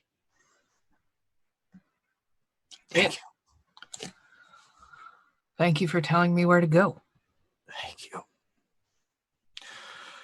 Oh God. Where are we? We're in the Dawn Rose.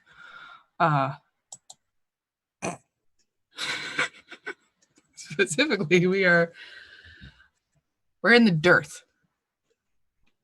Oh. It's a hell of a place. Been here before? A couple times. Hmm. There's pirates aplenty. Keep a watch out. Yeah. About that, we either liberated one of their ships or we are now pirates. It's a bit of a gray area at the moment, to be honest. We've been through a lot.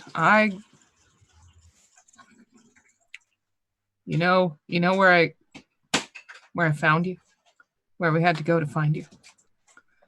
And he kind of like shakes his head as it looks like he's trying to either remember something or try not to remember something. You're not sure. Yes, that bastard. Krill. He took me, right? Along with, that bitch. She stabbed me in the back. And he you can see him kind of remember, okay, yes, no, I know where I am. I remember now. I remember them talking.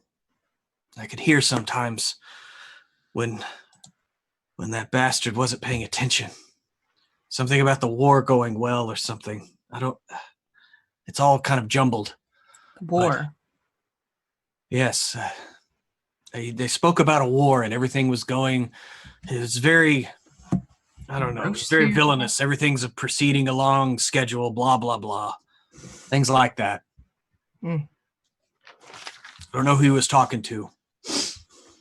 We've been trying to find him. Haven't been able to. Did you kill the bastard at least?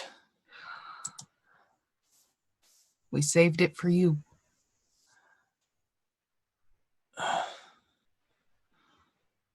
It's been hard without you, Templeton. It has? It has. Haven't quite known what to do. I'm sorry I couldn't be there for you, Hilda. Captain, sorry. It's the Commodore now, actually. Oh, well, please don't flog me. Whoa, that's a little too fast well, for a Commodore. Well, whatever you want, Commodore. Jeez and crap. Jeez and crap. But Hilda blushes. She hasn't blushed in 175 years. It's a good look on you.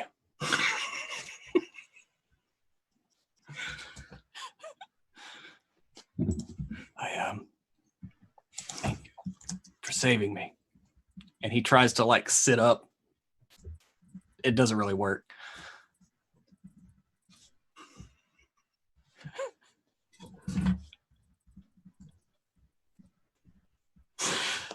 I'm going to turn off backstage chat, damn it.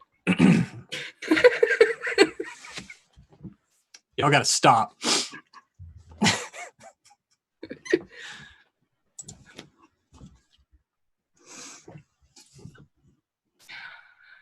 Templeton, I'm very glad you're back. So where are we headed? Well, If you don't mind me asking, what's the plan?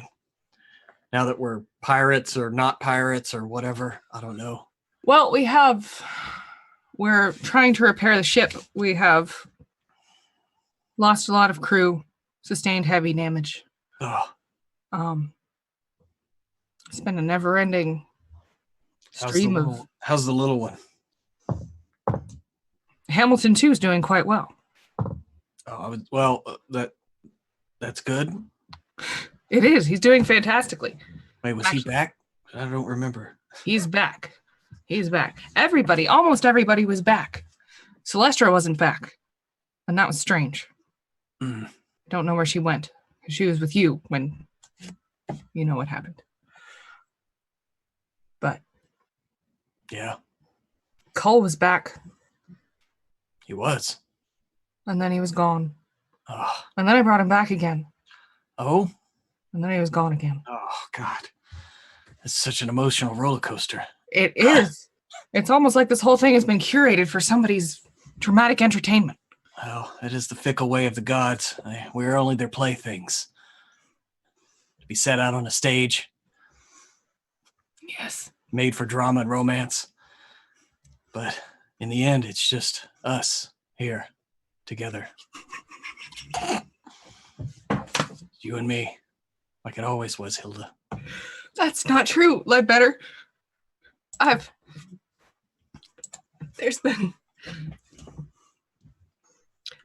You've not been a good first mate to me. Oh, I'm sorry I got killed.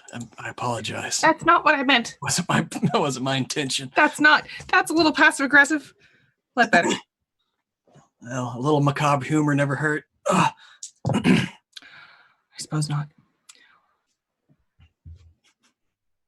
What do you say?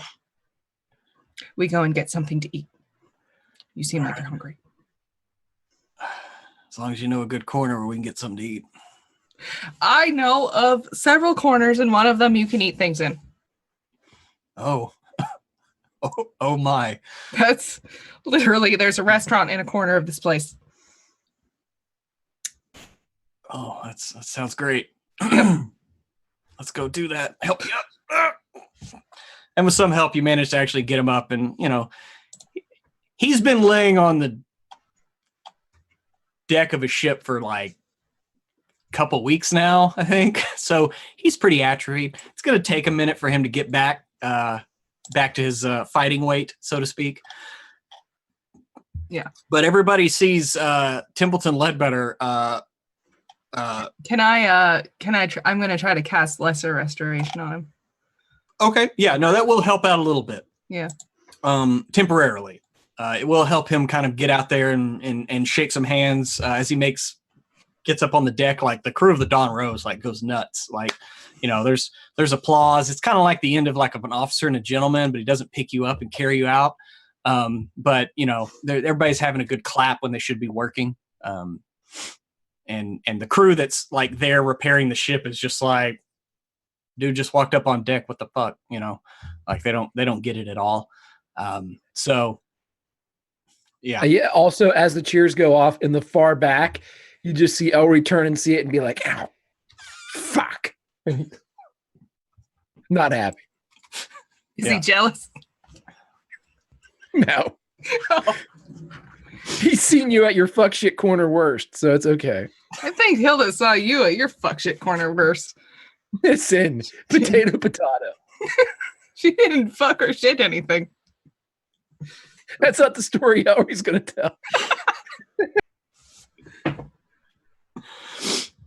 Oh my God. Okay. So you managed to get Templeton up and about, get a meal in him. And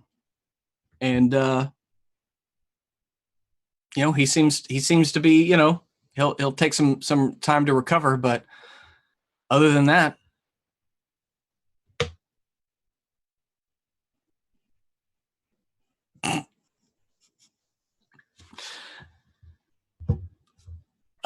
is there anything y'all would like to do while they're finishing up repairs on the ship before heading out? Daku has spent these last 2 days in a perpetual state of drunkenness. And all the cheers and the ruckus is waking him from his chamber to go outside and see what has happened. He steps outside and lo to his eyes appear a dead man before him breathes air. He's still wholeheartedly drumming. So is this what it is about, Hilda? They die, they come back.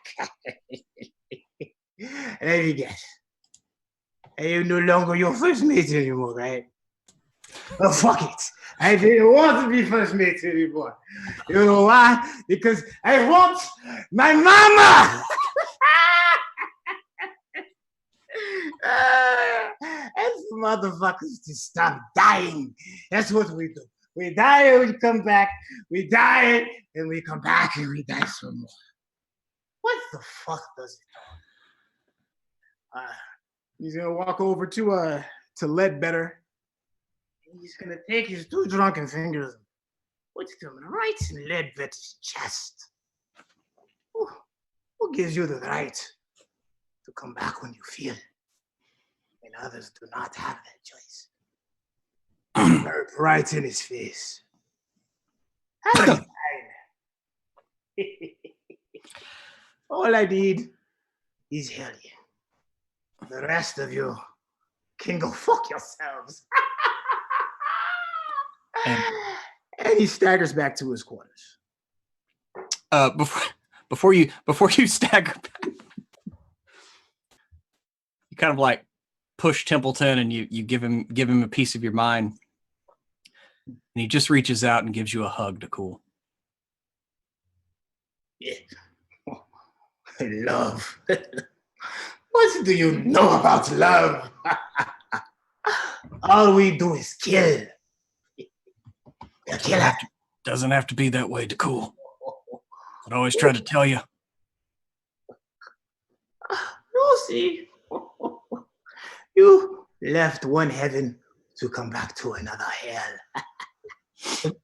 Welcome back. Tell you what, Nicole, I never saw heaven. I was trapped in a hell of my own. I got to see that son of a bitch do things to people. Eat people. All while dangling around a fucking jewel on his neck. That was my heaven to cool. So if you'll excuse me, if I don't go over here and have a drink, and then I'm going to go in that corner and have a bite to eat. And then maybe after that, I'm going to go upstairs and take a shit. And then he walks off to go have a drink. Hilda's there. She's going to give you a hug, too. She's going to tell you. This is all about love, huh? Love. Tell me the love that is powering that ship over there. Don't think we don't know. We all know. I do. It isn't love, I know that. The cool, horrible things happen. And horrible things have happened. That's why you need to keep this when you can. I got him back. Did you ever think that was possible? When we were in Nero's Gate, did you ever think any of this was possible? Ever. But we did that. We did all of that. I'll tell you, if I got him back, if I can, I'll get your mom. If I need to.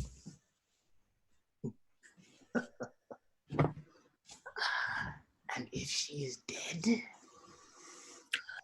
you lock her away in the ship and make her do your will and drag you across the stars. No. Hypocrites. All of it.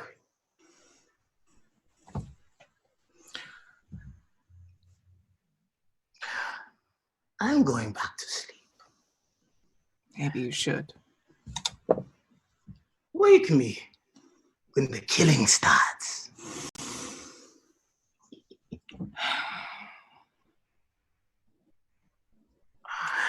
Yeah. All right. Look Fucking into emo. my eyes. I'm the captain now. Ah, dang it, he's back. Let me get out of here. What's the matter? Y'all couldn't stretch that out for like a minute?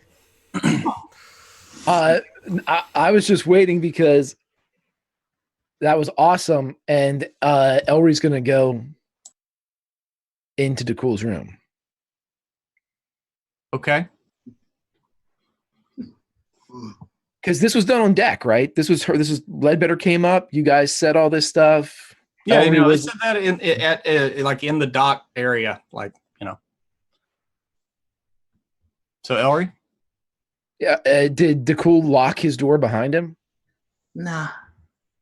Far too drunk to care about locks.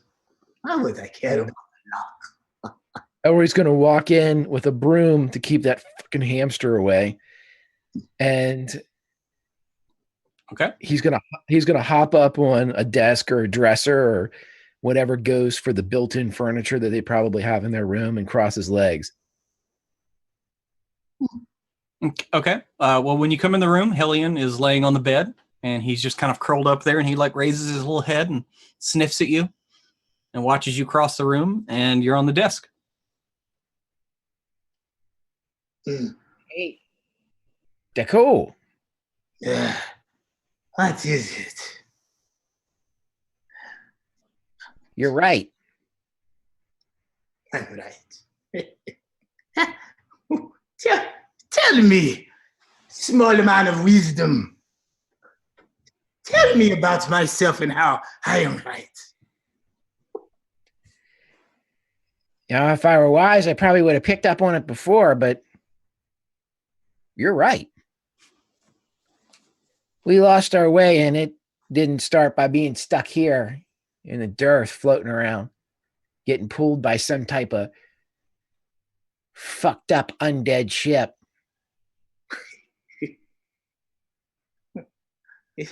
It seems fitting. The dead pulling us into the unknown. I couldn't have written it better myself. Now we fucked up, buddy. But no one wants to change. You want to continue living this life as we are doing some type of good. There's Well, no see, good. normally I'd agree with you because that's what I am. I do whatever I want.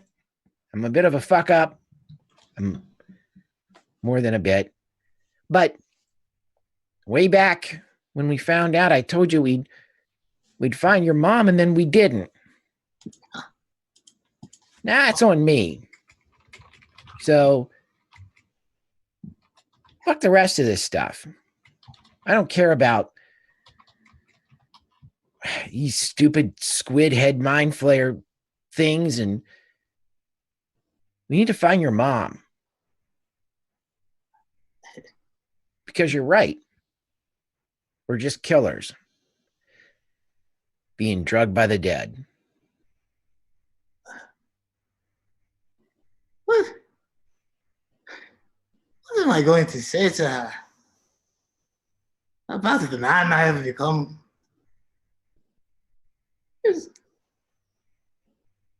Why even pursue such a dream when I will be bringing evil to her front door? I don't.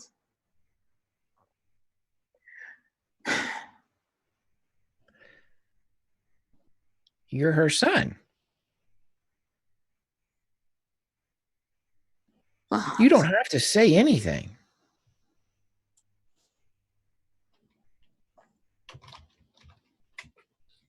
So we find her, we bring her along on this journey of death and pillaging. This is what it is about? Yes, I might as well just stay. Why even pursue? But you are right. It is partly your fault too, and mine. But that's okay. For we will not survive this. For we shouldn't. Nor do we deserve to. I embrace death. And I hope you are ready for it too, my brother. Because it is coming. Maybe. But not before we find your mom. And listen, when you're looking at a treasure map and it says 50 paces to the west, you don't think about the 50th pace, you think about the first one. Let's find your mom. And we'll worry about the next pace whenever that comes along. But I'm with you. Finally, after all this stupid shit.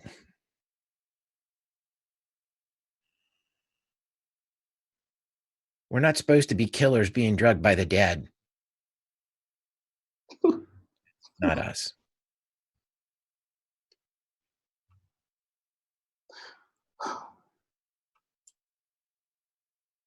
It may not matter now, but I will take your words to heart. You can see yourself out. He hops down and goes over to the door. And before he leaves, he looks over his shoulder. Don't ever take my words. I'm a fucking liar, DeCool. Just watch what I do. And he walks out and closes the door.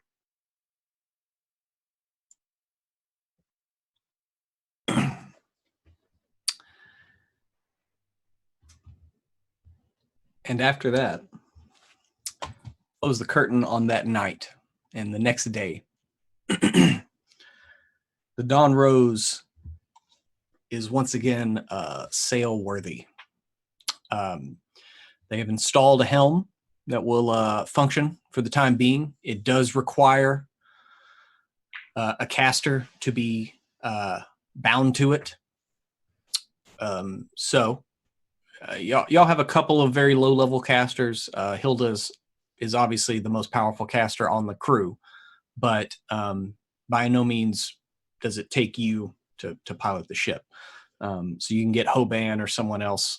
Even caster, he knows enough magic to get it working, and actually volunteers to pilot the ship as they're ready to kind of set out.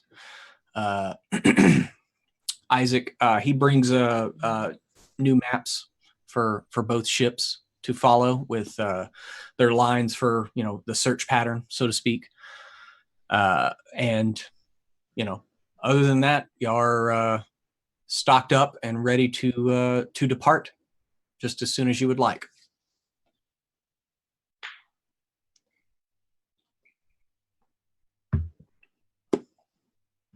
I have no quarrels, man. Whenever y'all ready to go, we can roll. Yeah. All right.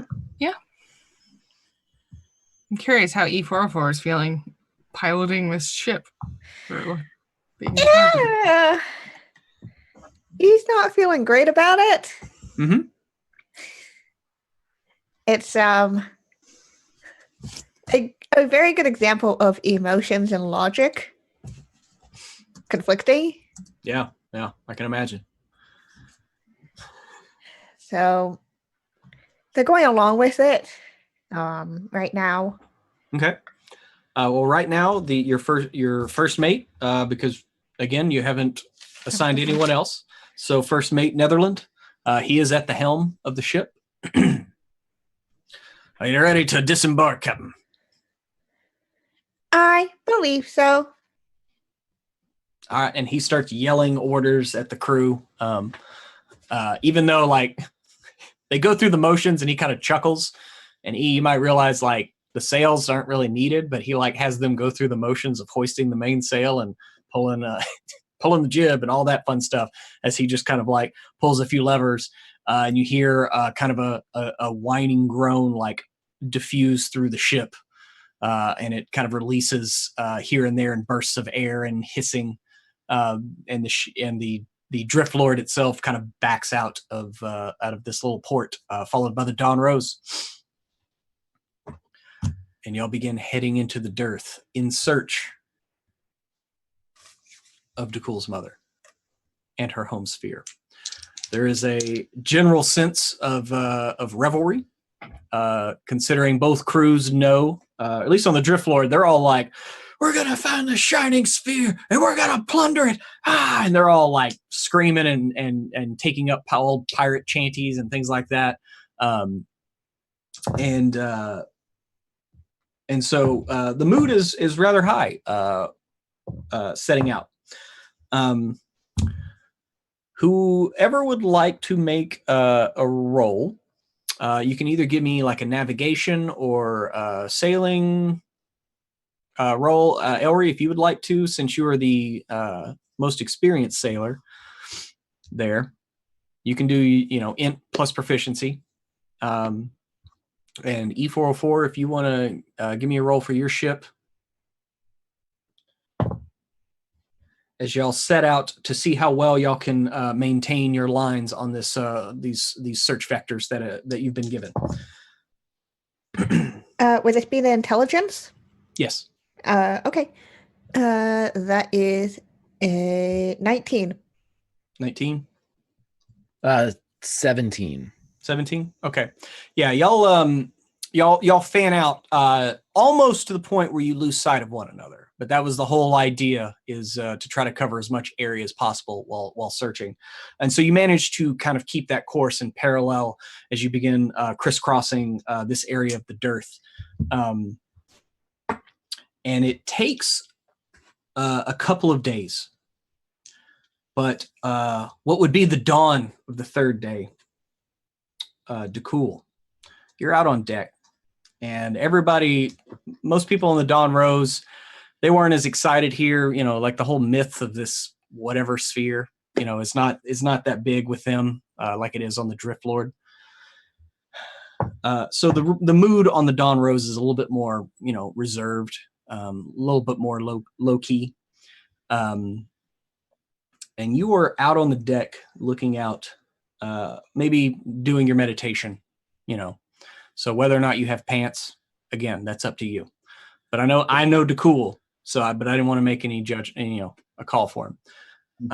But you're out there meditating, and in the distance you see what looks like the hulk of a ship, like a wrecked ship, like just kind of adrift.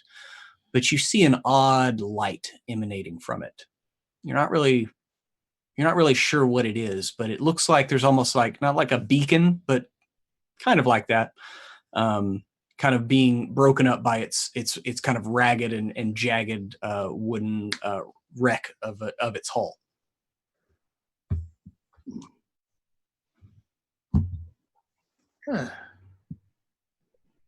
Ledbetter! Someone find me Ledbetter. And Ledbetter comes out of his quarters. He's using a cane. It's helping him get around a little bit better. But he you hear the clunk of his cane as he makes his way out on the deck. Cool. Yes. What you got? You move as swiftly as a dead man does. Off in the distance. Do you see that blink?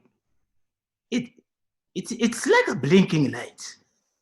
And he kind of squints in the distance, and he's like, I think I see is that a ship? Is that like a...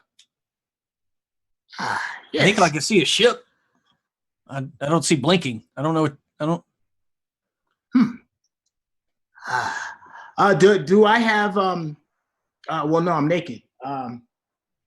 Would Ledbetter have as a first mate, would he always have his navigational papers with him? I'm just assuming they carry... he was in the kind of the navigation area. That's where hit the captain's quarters and his quarters are in the little navigation area. So that's where he was. He has a small map, it has y'all's route of search on it. But he kind of pulls it up and he's like, well, it's kind of on course. We can go check it out. But blinking? Is that what you said? Yes. That is a light. I know I was dead, but I'm not. We can go towards the light if you want. Yes. We must inform the captain first. But yes. Aye. I'll go inform the captain first, mate. And he... Yeah, DeCool's going to still stand there. He's not going to go grab his clothes or anything just yet. Until they get close enough that it becomes somewhat recognizable. Okay. And since he's no longer first mate, he's assuming Ledbetter would do whatever the proper protocols would be for seeing something off. Well, you'd have to ask the captain, but I haven't heard of anybody saying that he's first mate again. Like he just said to you, I'll go get her first mate. Okay, I didn't hear that. Mm-hmm. they're not cool with that's still sensitive for him. So he's gonna kind of just shrug it off and just say, yeah, like go get her. No. Okay. You all right. Well, I mean, the ship kind of changes course just slightly and begins heading towards that wreck. And as you go closer, every now and again, you see this kind of like flitter of light. It's almost like a reflection of light on a pool, like how light kind of dances sometimes on the waves, and then it's gone. And you just kind of get that every now and again as you're drawing closer to this. Okay. Then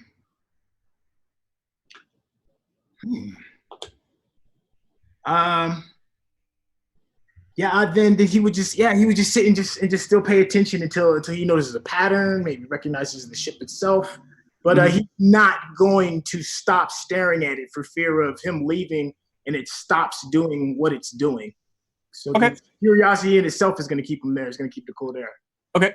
And after a short time, Ledbetter rejoins you as you're drawing closer to this wreck, and you're like looking out, and whatever this ship was, maybe it was a smaller ship, maybe like a caravel, like a little one mast, kind of a little bit quicker of a ship, but it's mostly like the mast is gone, the front's gone. It's not really like broken in half or anything, but it's barely recognizable as a ship itself. And from kind of the front where the nose would be, every now and again you see kind of light play out. And you see Ledbetter just kind of looking out like, And you still do not see the light at all. It is just me that sees this mind game of light. Well, I mean, DeCool, it's not that I don't believe you. I just, and he kind of grabs someone and he's like, hey, Tall Gene, come over here. And a little halfling like comes over and he's like, Can Ellery come up too? Yeah. I mean, there's now like kind of a crowd gathering at the front of the Dawn Rose as y'all approach this ship. And y'all's, again, like I said, you see like a smaller, like I said, a caravel kind of just sitting there listing in space.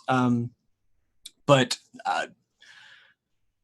no one reports seeing like a play of light. He's going to go over to Elry's going to go over to the railing and flip the copper wire up into his mouth and point over to the other ship, to E404, and he's going to say, E404, this is DR Actual. We have a sundered vessel up here, and DeCool says he's seen light around the outside, so keep your eyes open for that. Understood. Actual out. DeCool, if there's any sailors that's by, he's going to tell them to grab his clothes and gear out, because he's not breaking eye contact with this. Okay. And then he's gonna look to Ledbetter and tell him, I would like to board that. I would like to be a part of the boarding party. And then he's gonna look at actually he'll look at Ledbetter too. You are in no shape to come with us. I really wouldn't want to be near the action. You're right, DeCool. Still a little on the mend, so to speak. I'll alert the Commodore though. We'll get the skiff ready. And then DeCool's gonna look at Elry if he's still by him, and then say, Hoban returns with your clothes. Thank you, Hoban. He's gonna start, putting his clothes on, but still never breaking eye contact, and kind of like talk off to the side to Elry and say, do you think death has a plan for us in this moment? And if so, are you ready to play? I'm always ready to play. Then you shall come with me. Always. All right. How much closer are we? You're drawing up. So now it comes a case of who do you want on the skiff? As you get closer to this wreck, what? How would you like to proceed? Do you want to make a circuit? Do you want to just head out with the skiff? How do you want to do this? Take the skiff, and then we'll take the skiff and then make like a small circle around it just to inspect it. To if there's anything on there, and especially inspect the area where Dako saw the light first. That's going to be the very first thing. Well, it looks like the light is kind of spilling out of the front of the ship. Like I said, where the nose was kind of like ripped off of the ship, you see light kind of coming out from what looks like from the hulk itself, right? Like the empty hulk of this ship. And so who is on the skiff with you? Remember, it's a 4-man skiff. So I assume Hilda, DeCool, and Elry, but are y'all taking anyone with you? I think we should. Hilda wants to come. Yes. Boring being Commodore.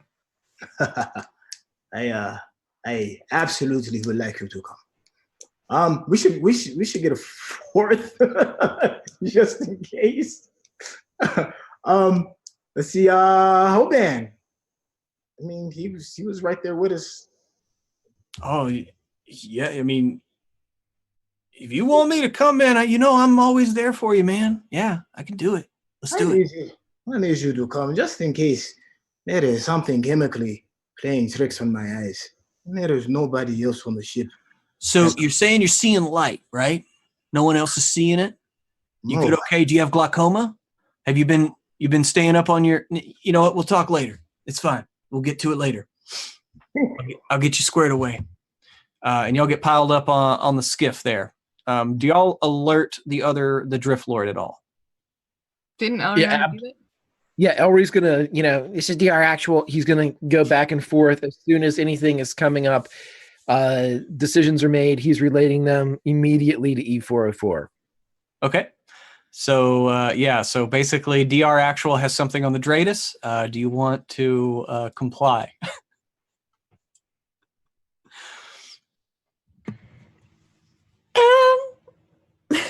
I mean, you have a skiff too, so you can respond to this message. Yeah.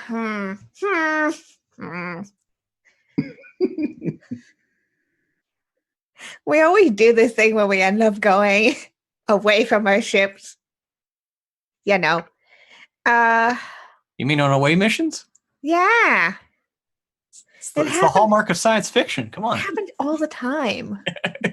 Yeah, I think E is going to gather a small skiff to join. I want to take the Vice Admiral with me. Vice Admiral Royce Meyer Connington? Yes. Okay. He loads up pistols and all. Yeah. I'm trying to figure out whether I want to take Isaac or not.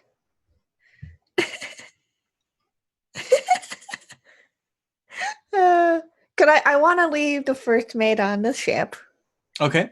Because he knows what he's doing. You're gonna leave Netherland. Okay.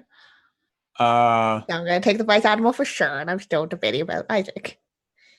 Isaac, he looks intrigued but terrified. I mean, he is a small, wiry, bookish gnome. Yeah. So. Yeah, I'm going to take Isaac. Okay. Yes. Yes, Captain. And he goes and loads up like 5 books that are all strapped up. And he kind of throws them over his shoulder, and he's climbs out on the skiff. You never know what you're going to need when you leave. It is always good to be cautious. Prepared. You got to be prepared. We have room for one more. Did you want to bring anyone?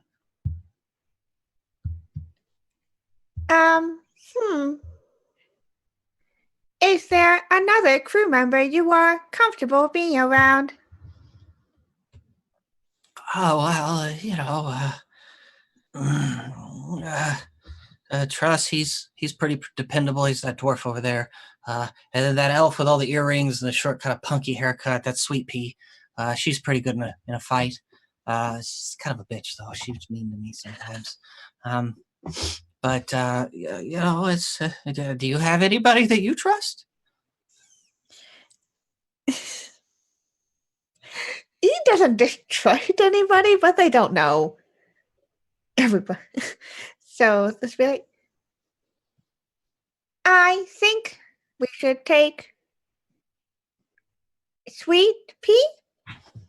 Sweet pea. Okay. Sweet pea. Report. And she kind of like throws down a rope and like kind of saunters over there. You called, Captain? Yes? Yes, we are investigating something. Would you come with us? Oh, I can't wait. I'm sure it'll be exciting. And she kind of like climbs in the back and kind of pulls out, like, you're not really sure what she, it looks like a small book or something maybe that she's reading. But thoroughly unimpressed.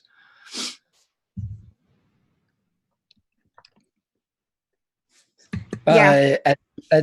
Soon after they board the skiff, Sweet Pea would hear in her head, "This is DR Actual. I would like to know what you're reading there."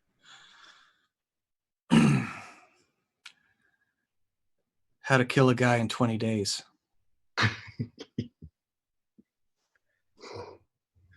It's pretty hot. It's DR Actual out. I'll talk to you later. Yes. It's not the best work, but it gets me by. She flips a small, tiny little page on her tiny book. And your skiff sets out. The Vice Admiral is piloting, unless you want to, but he likes to fly. And go for it, Dakul. We have one more additional add. We would like to add a TK-808. Okay. She is a mystery, but yes, she may bring a bit of combat skill. So we have an herbologist and an additional robot of sorts. Okay. Yeah, you could probably fit her as well. Elry being a halfling, takes up less weight, so you could fit 5 since y'all technically have 4 already in the skiff. You could squeeze her in. Okay. Somebody would have to sit in someone's lap. I do not need a skiff. I have my Thanos flump throne that I will be taking over. Thank you very much. Okay, so Elry summons Puff Puff Give Give and left hand side, and sits astride his throne and sets out into the black on his own.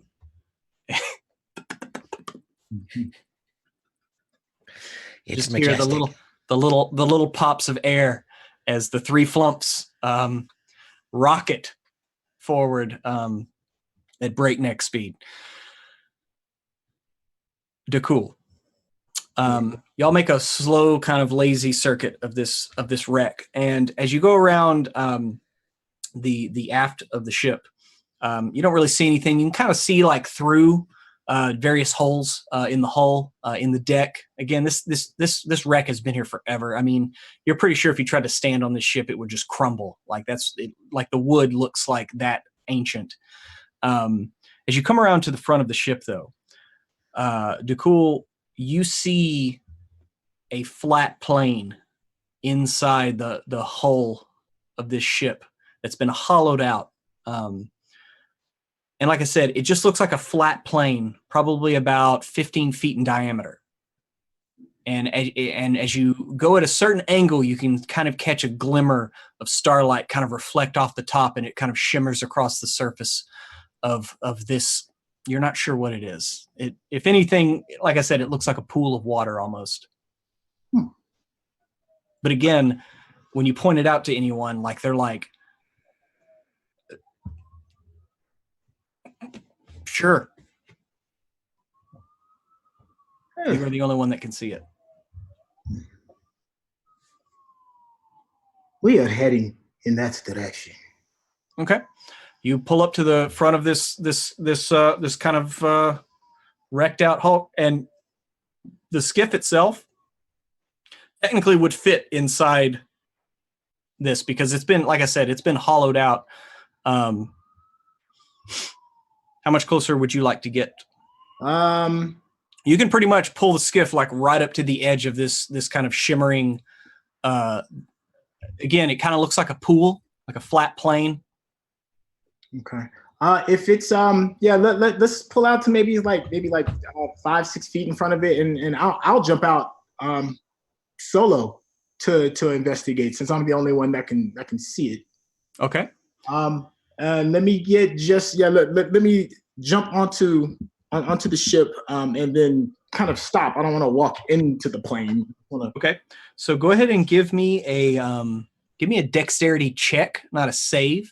Okay. So just D20 and add your dexterity modifier. Because like I said, the wood of this ship is very, very fragile, right? And so it could like I said, at a glance, you could tell this thing could break apart at any second. So as you kind of jump off to land on the lower deck, just give me a quick check. Holy shit. Yeah, it was that crit fail. Oh, you rolled a 1? Yeah. Okay. Well, luckily I only do crit fails for attacks. But what y'all see happen to DeCool is he kind of jumps off the skiff and lands on what should be the bottom of this ship, the lower deck, and just kind of like goes through it. And then, of course, because of the way weird gravity works around objects in Spelljammer, he just kind of goes through the hole and then just kind of turns around and kind of comes back up like floating.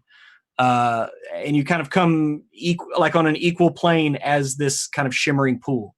And you're still a few feet away from it. But like the wood of this ship just kind of disintegrated under your feet. Okay. And so it's very hard to like get your balance. Can I come over with Puff Puff Give Give and left-hand side and help? You most certainly can, since you are not tethered to anything.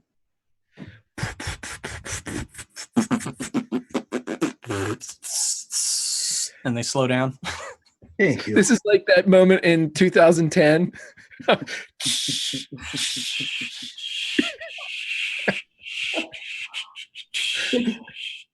It appears a bit of the libation is still in. He's messing up the coordination of it. It will do better. And yeah, Elry gives you a hand to kind of right yourself. And you're a few feet away from this from the light, the shimmering plane. Yeah.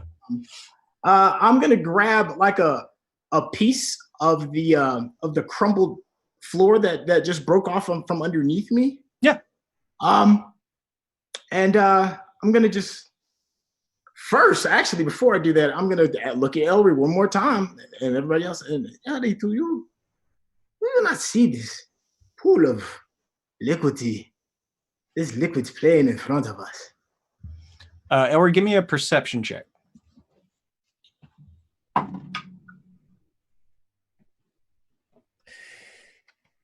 Doubtful. Let's see. No, 10. Yeah, I mean it's an empty wreck of a ship. It's hollow. It's dark. It's Let me believe the cool 100% though. I can't see it, but maybe only you can. Okay, let me do a perception check. I know this ship is really old, but is there anything like a name on the ship or any kind of marks on it that could identify it in any way or anything? Or is it just all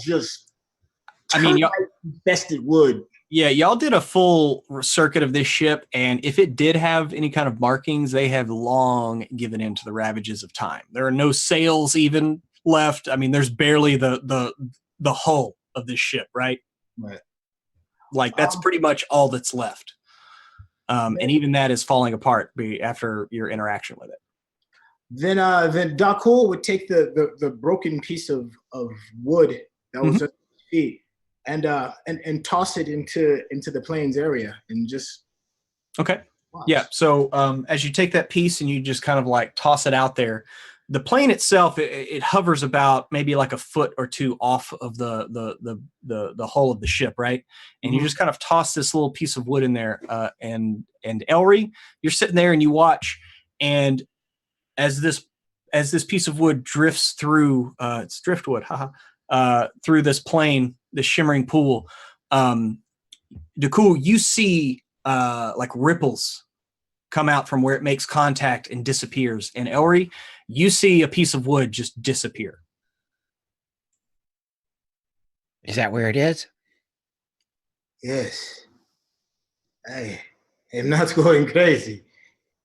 It is here.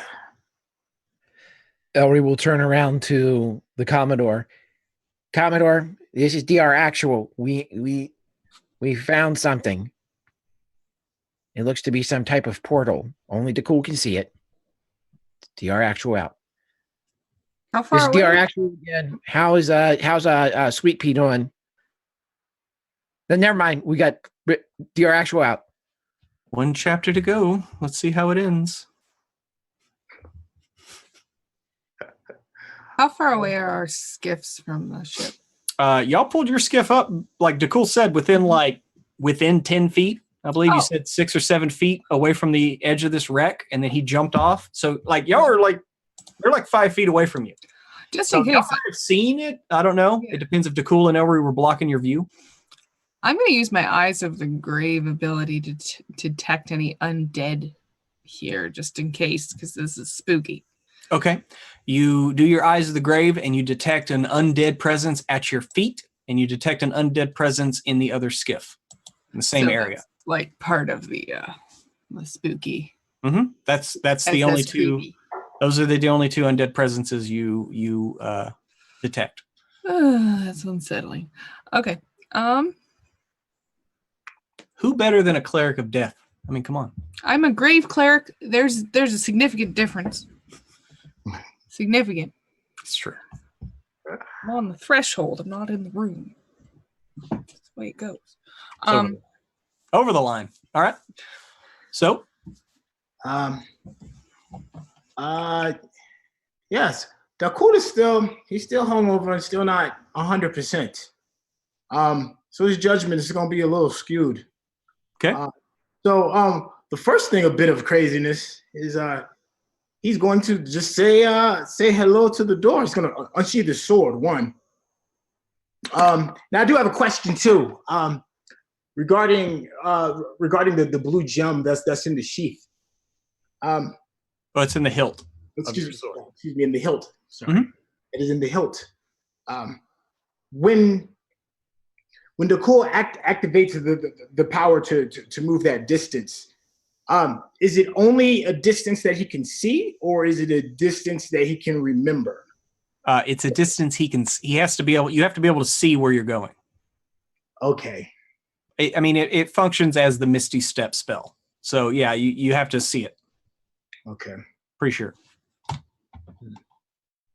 Yeah, when Dakul is going to light up real quick.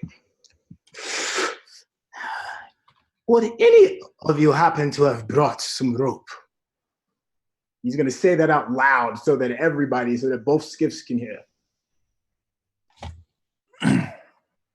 Sweet Pea like reaches into her pack without putting her book down and just kind of like holds out a length of 50 feet of rope. Very fine elven silk. Just like. So Dakul's going to take the rope, tie it around his waist because he pretty much knows what's going to happen, and so does everybody else.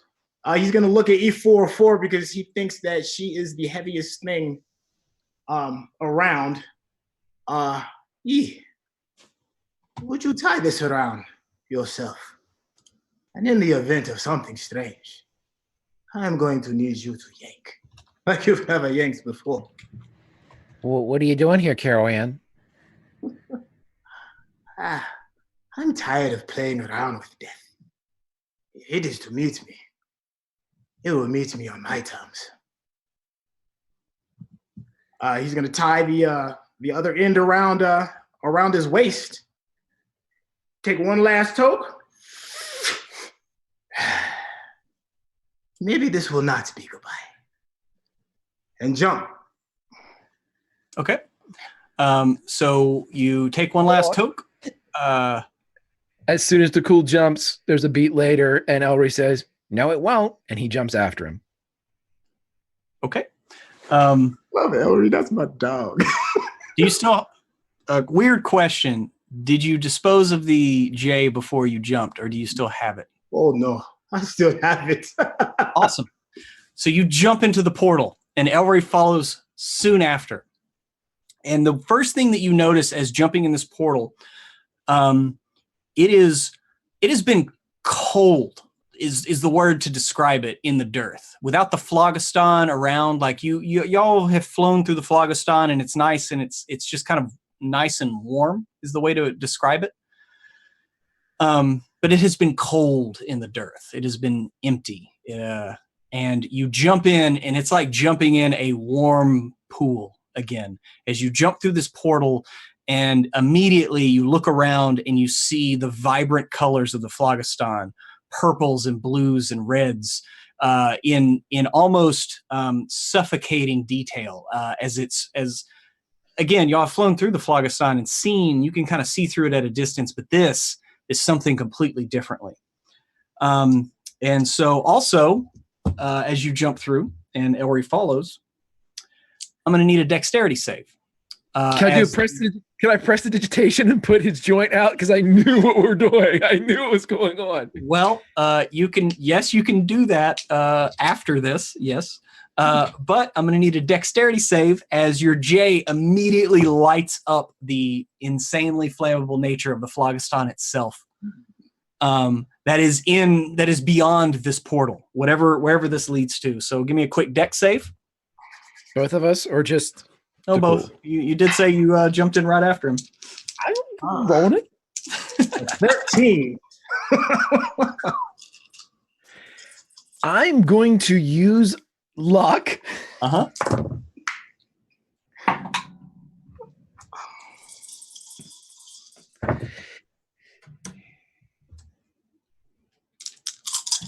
Hope I.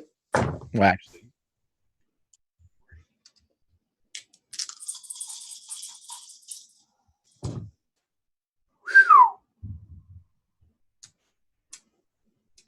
All right.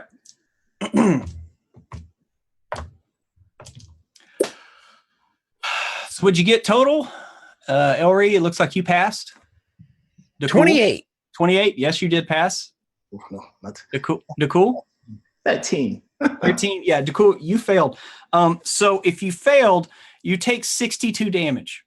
Whoa. As you literally light up the entire area around you. It burns from inside out, from the joint itself, up your arm. It singes your clothes, and it hollows out this entire area around you. So if you passed, I think, Elry, you have evasion, right? So you managed to like kind of duck behind DeCool, and he takes the brunt of this damage. As there is a pop, and y'all outside, you see a flash of light come from nothing. There is a flash of like purplish fire that kind of arcs out from nothing, and then as immediate as it was there, it is gone. E404, the rope that you were pulling on, pulls free. Its end singed and smoking. And DeCool, you are now in an area that is devoid of the phlogiston itself for the time being. As you and Elry are kind of sitting there floating, you look up and you can see the portal above you, right? Mm-hmm. And you look down and you see the rope tied around you and the end singed off. Mm-hmm. And you're kind of just sitting there floating as you see the phlogiston kind of roil and roll and fill back in this space that kind of burned away in a like a flash fire. And once again, you are sitting here in what can only be described as the phlogiston. Okay. I'm still conscious. Okay, you're still conscious? Still conscious. So, right quick, what do you plan on doing immediately? If I look around in my haze of consciousness and there's absolutely nothing but the phlogiston, correct?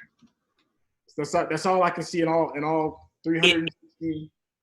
Well, you look up and you see the portal above you, Right. and you're just surrounded by the rolling clouds of purple and red and blue of the Phlogiston. You can't, it's hard to make out any other dimension other than the fact that, about 5 feet above you, there's a portal that you kind of see the darkness of the inside of the ship. Yes. Right.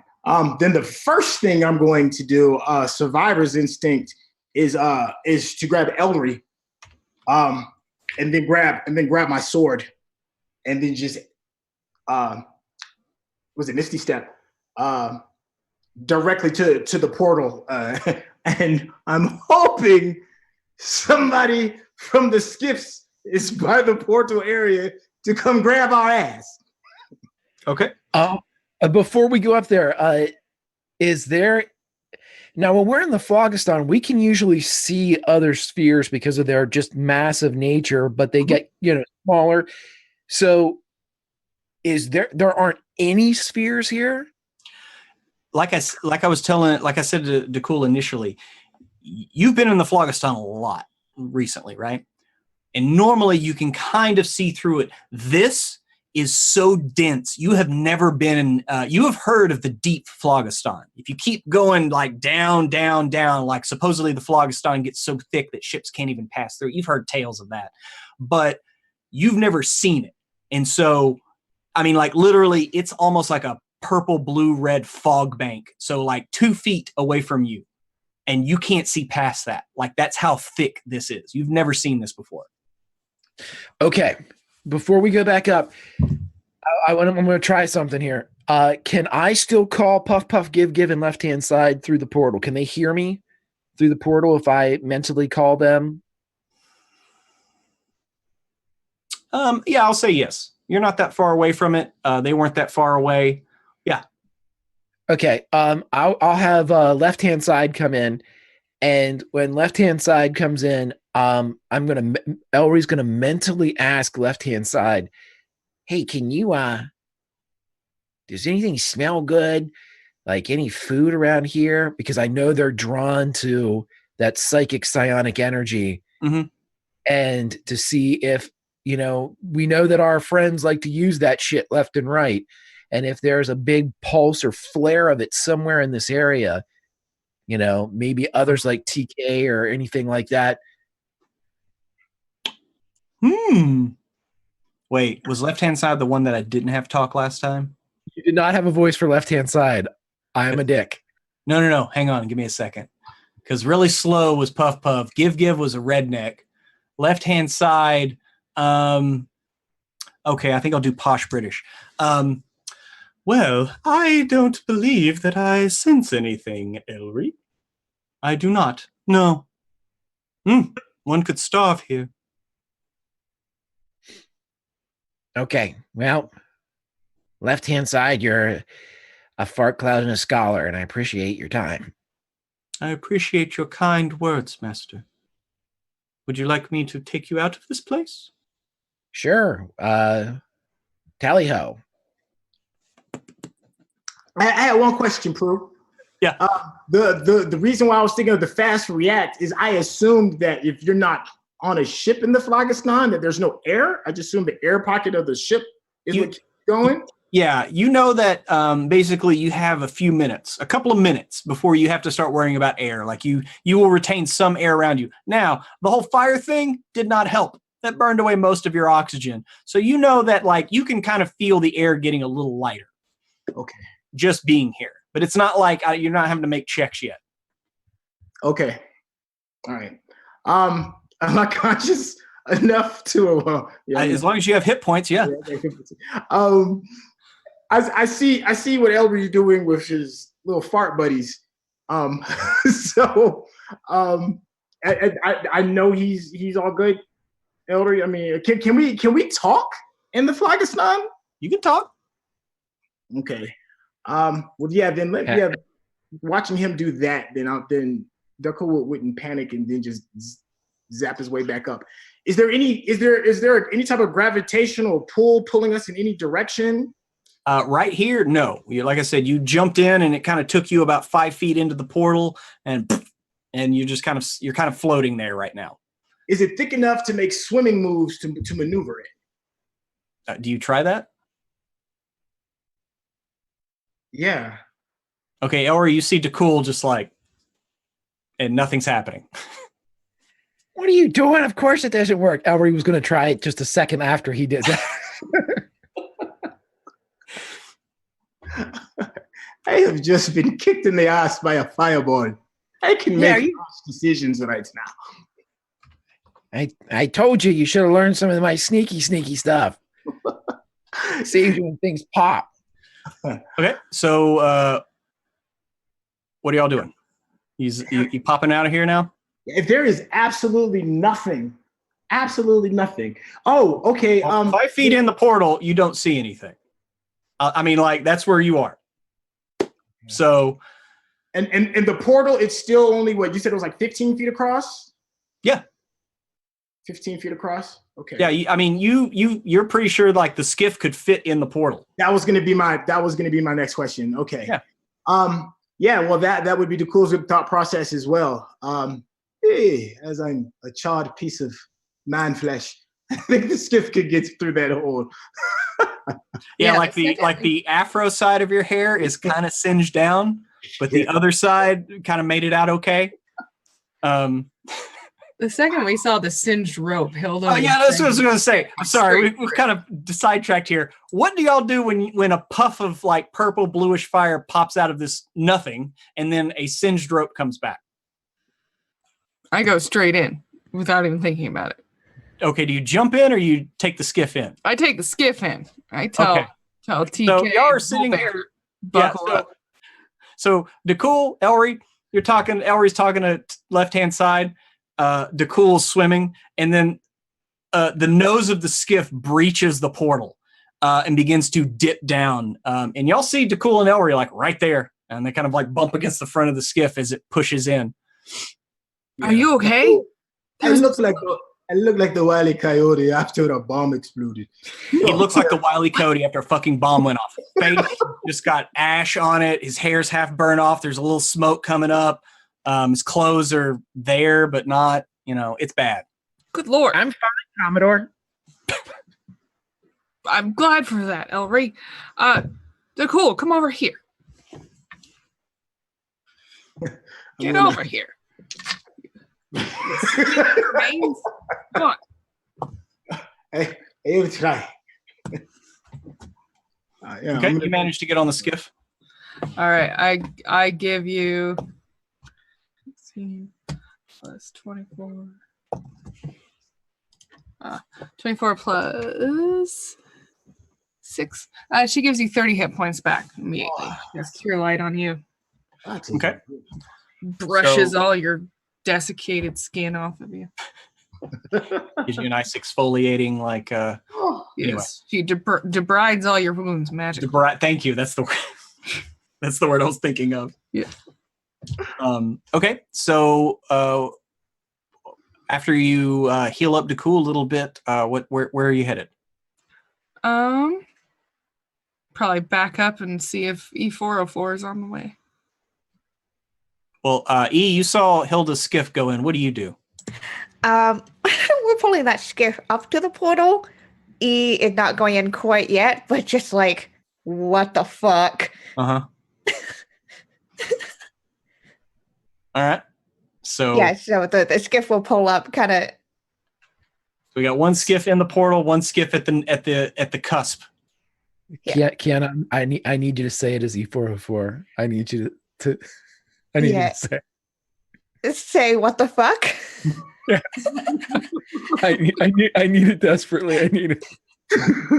Just think it. Just E404 thinks it. What would E404 thinking that sound like? What the fuck? Pretty perfect. Everything I wanted. All right. So Hilda, what are you doing with your skiff? I'm going to take it out and try to look around and see if there is anything to see. Okay. So from the portal, which direction do you head? Do you head directly away from it? Do you head kind of this way? Which direction? Can I go behind it? You want to try to like come back around behind the portal? Yeah. Okay. You swing the skiff around, and the nose of the skiff bumps up against something. You're not sure what it is, but it hits something and is diverted.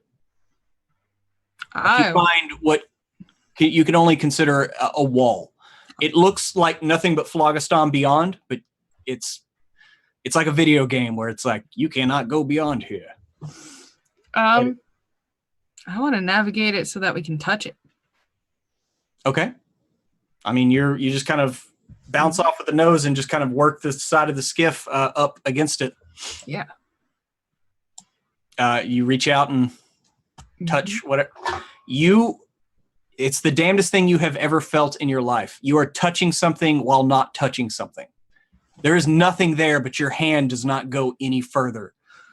And you could clearly see smoke roiling on the like beyond where your hand is. Like it looks like the phlogiston is still swirling, but you kind of work your hand, and you could like work it all the way back to the portal and like pop your hand through. There is definitely some kind of like barrier, a wall, whatever you want to call it, metal slats. Well, that's weird. That's very strange. Mm-hmm. What do you guys make of this? I don't like it.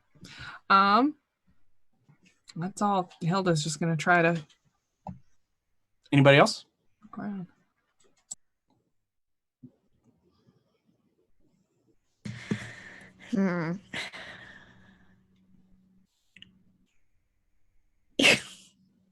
The cool Elry.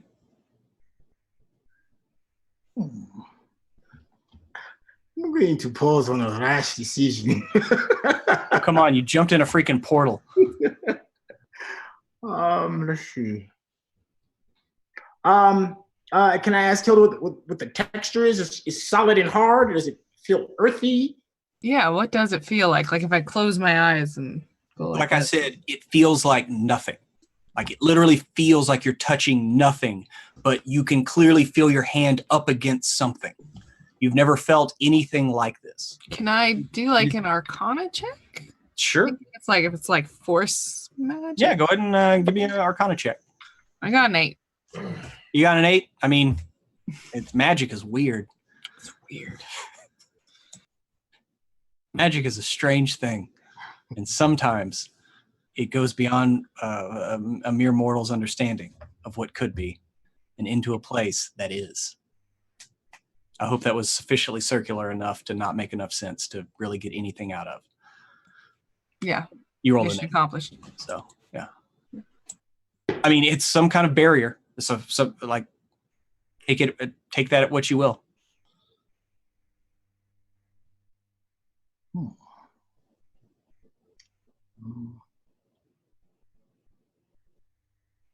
you like to do anything else? Or do you just want to sit there? Like, I have nothing else useful I can do from a magical standpoint. How does how did the skiffs propel themselves again?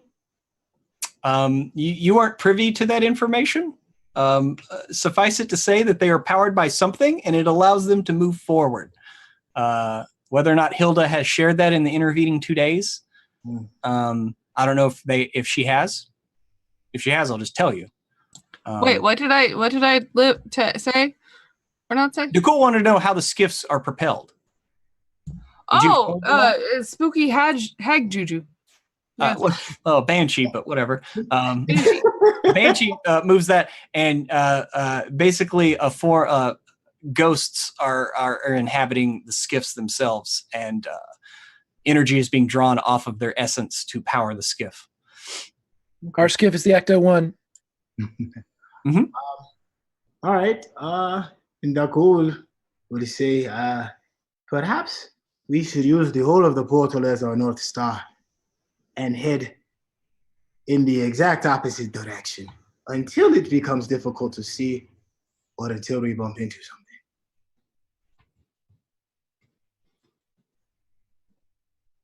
Okay. Sure. Is that what you do? Do you motion before you head out? Do you, since E404 is on the other skiff right outside, do y'all communicate at all before? I'll send left-hand side back out through to deliver a message, a polite message Okay. to come through. So yeah. Okay. Yeah. E is looks back over at the ships, looks at the portal, and goes through. Okay. Yep. Vice Admiral directs the skiff, kind of ducks down, since there's a lot more bigger people on this skiff. Y'all kind of have to duck down a little bit to get under the deck of the ship, and your skiff kind of like falls off an edge and drops down, and you pass through a kind of a disorienting portal for a split second, and you are in the Phlogiston. And the GIF, he's like, what the hell? Huh? And he kind of speeds the skiff up because he starts to lose Hilda's skiff. And y'all begin to descend through this roiling mass of clouds. And it's not very long, a few minutes maybe. And you start to think in the distance you can make out something. It's spherical. It's not quite complete though. There's parts of it that are missing. But you're pretty sure it's a sphere of some kind. Though what kind you have never seen before. It looks like some type of small moon. That's no moon. That's no moon.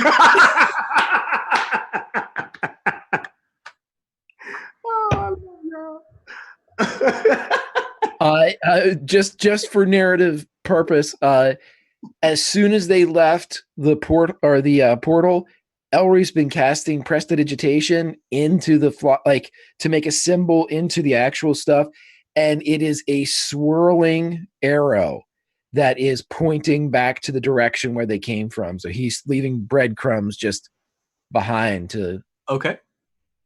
And from this distance that we've traveled, we can still see the portal? No. After about a minute or two, you cannot see the portal anymore. Like I said, the Phlogiston that you're in itself is so dense that that is obscured from sight. Okay. Does the sphere appear to be moving, or does it seem stationary? It looks like it's just kind of hanging in space. It looks, like I said, it looks unlike any sphere you have ever seen. Most spheres are like this, some kind of glass or crystal. You're not sure. They were made, nobody knows who made the spheres themselves, but I mean, the walls are generally about a few 100 feet thick. I mean, these things are massive, right? They're the size of solar systems. And as you draw in on this one thing you do notice as you get closer to it, you're pretty sure this is nowhere near the size of a normal sphere. Maybe not like maybe about a third, if that, quarter the size of a normal sphere. It is much, much smaller. But you do see kind of peeking out every now and again from the unfinished sections. There's a bit of a twinkle of light that just sometimes, you can kind of like see it illuminate the interior, and you're pretty sure you think you see like fields of green on the opposite side of the inside of the wall of the sphere itself. Okay. And it's not long. And all of us see this. Both skiffs, we all see this, right? Okay. Yes. By now, both skiffs, you see this as you're kind of. I would assume the skiffs kind of pulled up next to each other, and you're kind of heading in towards this sphere. And it's not long until you see a craft detach from the sphere and begin heading your direction. It's a short range fighter. It actually looks like a flat, almost like a barge, like a big flat barge. There are multiple people on it as it begins to approach. It has a few fins on the front and the back. It is made of some kind of metal. You're not sure what, but the whole thing appears to be made of metal. The troops that are on it are all donned in like head to toe full plate. They have tall shields, halberds. Greg, you look like you're about to say something. No, I was actually just saying. You must serve Jabba's sail barge. That's it. And this barge pulls up about 100 feet away from the skiffs and stops. And you hear a magically amplified voice ring out. You have reached Heliac space. Please stop. Please prepare to be boarded and inspected. And you can see on this barge, like it's about 50 feet wide, maybe about 70 feet long. There's at least 50 troops on this thing, you would think. And it, like, they're all just kind of standing there, waiting. You see someone like speaking into some kind of device, and his voice is being amplified. What do you do?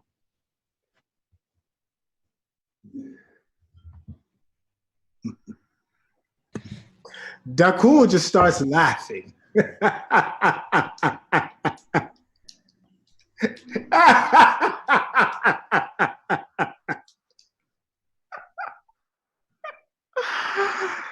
Oh, yeah.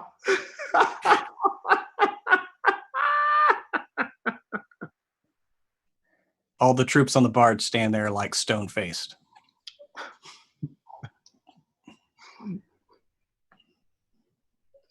Ellery steps forward. Don't worry, everyone. We're from a special place. If you listen to us, I'll bring back the sun.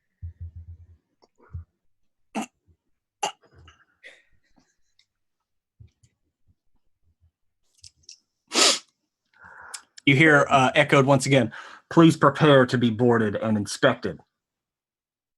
Do not offer resistance. And the barge begins like turning sideways and moving up to the skiffs. What do y'all do? Hilda orders everybody to keep their pants on unless otherwise ordered. Okay. And yeah.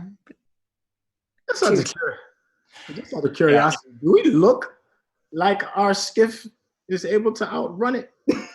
I'm just curious. Just like, is our skiff fast? You've seen their barge move, and it moves fairly fast. These skiffs are pretty quick. It's the difference between quick and fast. They're very maneuverable. They could, but these guys are now like 50 feet away as their barge is now moving up towards the skiff. And the front line of troops, about 10 across, they're in like 5 rows of 10, like kind of set their shields and like set their spears on top of the shields. Please prepare for inspection. You must comply. Can I roll an insight? Sure. I'm looking for specifically alignment here, like just good tendencies, lawful tendencies, things like that. Uh-huh. Not one, but I'm a halfling. Well, that's true. And let's go to the cam, everybody. Nice. These people are very ordered. They're very organized.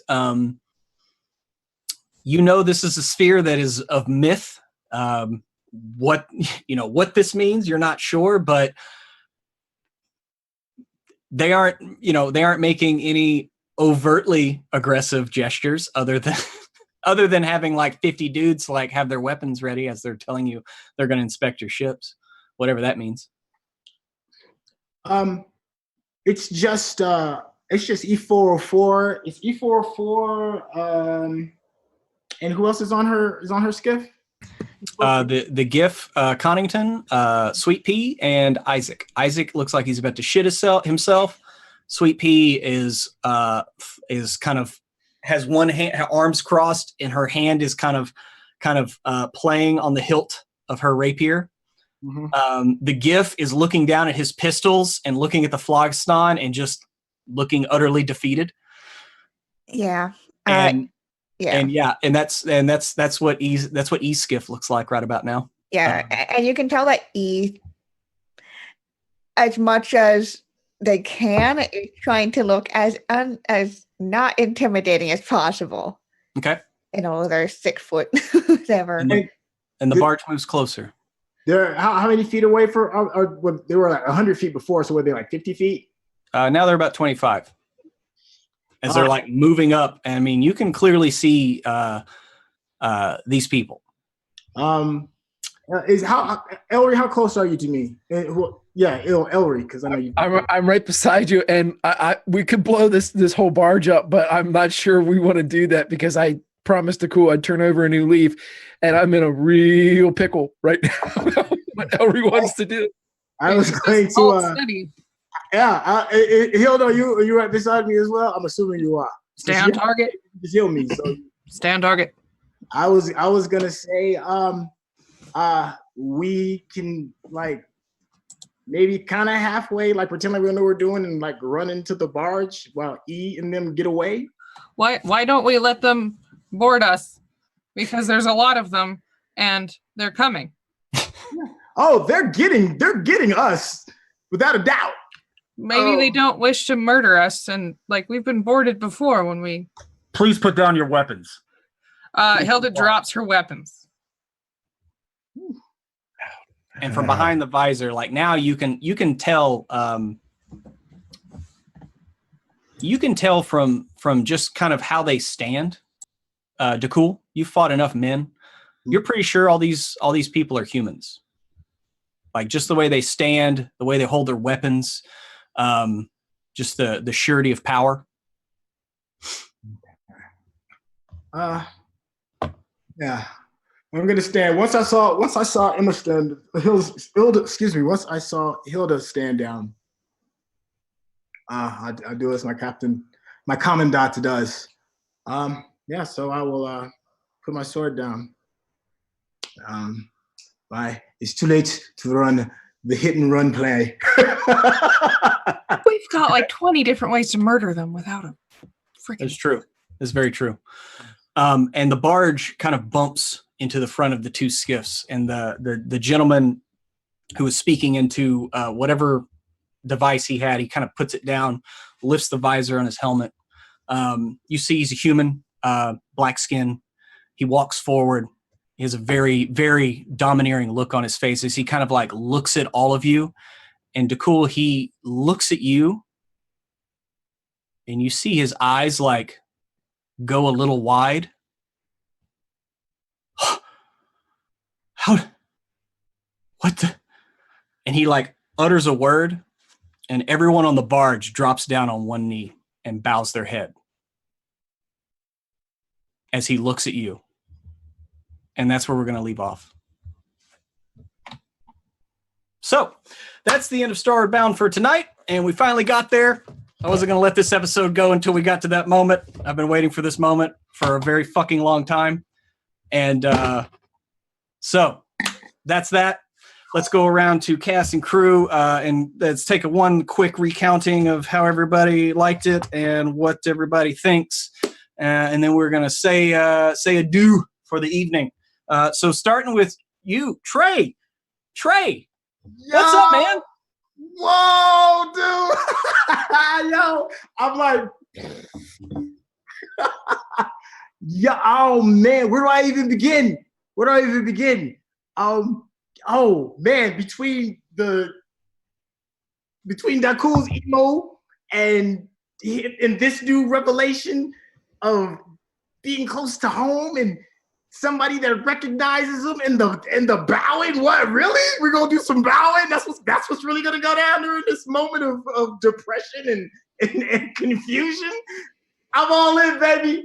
Yeah. Yeah, dude. That's what's up. That's what's up. I'm ready for next week, man.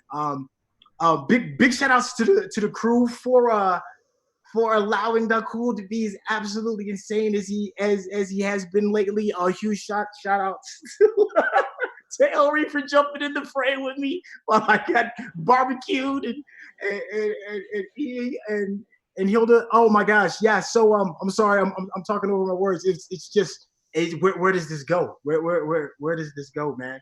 Have to find out next week. Yo, okay. My mind's blown. So hit me on the Twitter sphere at Sintel. I played that cool man. The half elf Kinsey confused as hell, burnt to a crisp ass monk right now. You can see me on Instagram as well, and also check out Lights Camera Discover. Holy shit, man, this is a lot going on right now, man. Please check in next week, man, so we can see how this unfolds. Man, they bowed, really? They bowed to Mr. Crispy. Wow, Yeah. This is what's Yeah, they all dropped to a knee and bowed their heads. Oh my God, I don't even look my Friday best, man. I'm like I just woke up and they still showing love. This is great. I'm gonna shut up and let everybody else do their thing. All right. See y'all next week. I can't wait to see where it goes. Next up, Kiana. How's it going there, Captain? You like your ship?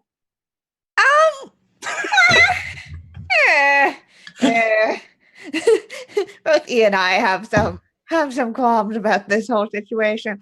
Mm-hmm. But there's only so much you can do when you gotta travel in space. You gotta travel in space. Oh boy! Oh, this was a great episode. I had to get a drink halfway through. I was just like, nope, I can't do this sober. So you know you're doing it right. So I went and have my drink now. It was great, but yes, I love this game. I can't wait for next week when we go back into space and see what the fuck is up with the Heliac sphere and the cool being something.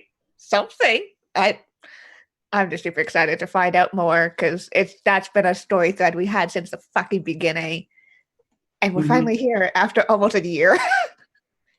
Finally. But yeah, you guys can follow me over on Twitter. I can as the best way to figure out what I'm doing because I'm all over the internet playing role-playing games almost every day of the week. But you can find me on this channel on Sundays for The Lost Girls, our 80s cipher vampire game. It's super awesome. I play Al, who is a weird science vamp, which is like the greatest combination of science and supernatural. So that's a ton of fun, and I'm super excited to be back for that. And the other thing is that you can find me on a brand new channel called Salty Sweet Games. It's me and Lauren, that Salty Ginger. We are making a new Twitch channel. We are not officially launched until the spring, but we're doing a bunch of test stuff, some tabletop streams, some video game streams, all that fun stuff. So find us over on Twitter and Twitch at Salty Sweet Games. Yeah, we'll be back next week for more space. And happy Lunar New Year, everybody. Yeah. Awesome. Emma, our very tired communications director. Yes, I am very tired. This is past my bedtime, but that's kind of exciting because it reminds me that people are out at this time just doing things like regular life. And yes, this was a big game. This is like one of those that just really pushes everything along, like tied up a lot of loose ends. I'm sorry I got bashful about Ledbetter. I just did work on it. I got really bashful. But I'm happy that he's back. And that's... It's like you don't know what to do with a stiff. Sorry. I'm sorry. My bad. I'm sorry. I can't do it. I can't do it. Can't, man. Sorry. But yeah, I had a good time this game. I like our creepy ship. It's very creepy. I think things are gonna have to be dealt with. Yes, I'm the communications director for WebDM. You can talk to us on social media, and I will hook you up, tell you all the things you need to know. We have, like, I counted it. I have some things going on. All told, between stuff that's me and stuff that's WebDM, I've got like 8 things I can't talk about right now that I'm really excited about. And I can't wait to start telling you about some of these things. And I can tell you about some of them in March. And that'll be great. But yeah, I'm excited. Thank you. Gonna go to bed. Awesome. And last but not least, Greg, how you doing, man? Oh, had a great one. I love this episode. Really, really fun. Can't wait to see how. I mean, we ended with like a messianic moment where Dakul has gone from the depths of despair and now is revered as a god. I love it. This is the best. This is why you play RPGs, everybody, to have fun stories with your friends. And this one was one of the funnest. I am Grimjack21502 on the Twitters, Tales from the Grim on the Twitch. A lot of fun things coming up. Tomorrow night, we have May Black Roses Bloom over on the channel. Thursday night, Dungeon of the Mad Mage. Both of those at 8 p.m. Eastern. And then we have, I'll be over on Scraticus Academy doing a little Star Trek if you're into that type of thing from 1 to 4 Eastern on Friday afternoon. And then on Sunday, we have a big day. Big day Sunday over on the channel. 4 p.m. Eastern, we have our episode 0 of Highlander, If on a Winter's Night, with none other than our DM Pruitt jumping into the boots of a couple 100-year-old immortal. And then later on that evening, we have the premiere of the continuation in many respects of Project Athena, our Pulp Cthulhu world universe, where I get to play. It's called Project Hyperion, and it's starting off in the little time later, same world. And Allison will be our keeper for that one. So, but you know what? Make sure you come back here, see where we end up next week. And, when Elry picks his best friends, he knows who to pick. People that are going to turn into gods. Doesn't look like he's going to have to call for the Cauliflower Orchestra next week. See ya. God damn it. Well, and with that being the safe word, I think it's time to pull out. Of this episode of Starward Bound. I hope everybody had a great time. I know I certainly did. I finally got to drop that bomb that I have had ever since Dakul said, hey, I want to not know who my parents are. Do whatever you want. And I was like, all right. And so here we are finally. It's only been like 10 months. And so I can't wait to get through this next little part. It'll be an interesting, I think, change of pace from what we've been doing lately. So it'll be a lot of fun to see this crew in a different setting, so to speak. But anyway, that's going to be it for Starward Bound tonight. Please check out our sponsor, Tabletop Loot, WebDM15. Get you 15% off dice, t-shirts, and mugs. So check them out. Also, thank you to the image of the Heliac sphere there. It's a combination of Alexa Bonner. I believe we have her Twitter handle up there, Alexa_art. And then I did a little bit of Photoshop fun with that. So it's fun to make stuff for your campaign. I'll say that. But anyway, we're going to get out of here. We hope everybody had a great time. And as we always say, may the dice ever roll in your favor.